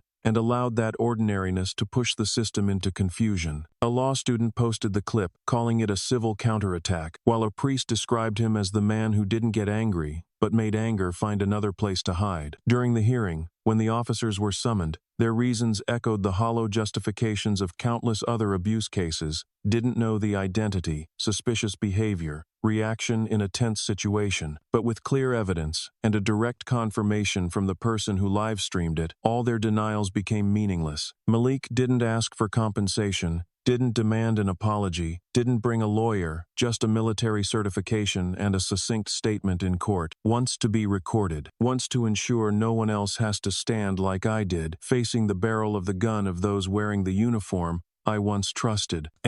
The incident led to a series of changes. The patrol team was disbanded, officers were suspended, prosecuted, or reassigned from the front lines. The Department of Justice issued new regulations requiring retraining on citizen interaction. A street corner was proposed to be renamed Delta Way, as a symbol of the boundary between power and dignity. But what made this story transcend a legal case was how it impacted societal consciousness. Police training programs began using Malik's clip as an example of a man without a weapon, but one who made an entire unit hesitate. Law students, elementary school children, ordinary citizens, all began to find a role model, not to honor, but to reflect on the boundaries of behavior they had once accepted. Malik had never stood in front of a classroom, but his store became a place for free lessons for children. Not teaching rebellion, but teaching how to exist with dignity. He taught how to fold maps, how to read terrain, and how not to lose one's way, both in the forest and in life. When a boy asked, "Do the police have maps?" Malik simply replied, "Yes. But if the map is wrong and they refuse to fold it, they'll lead people to the edge." That answer wasn't a form of resistance, but a cold analysis from someone who had lived between life and death, between orders and responsibility. On the wall of the store was a handwritten line, "I didn't travel the world to come back and bow my head." The photo of a boy who had been bullied, standing next to Malik, smiling for the first time in 3 years, was proof that some things cannot be written into law,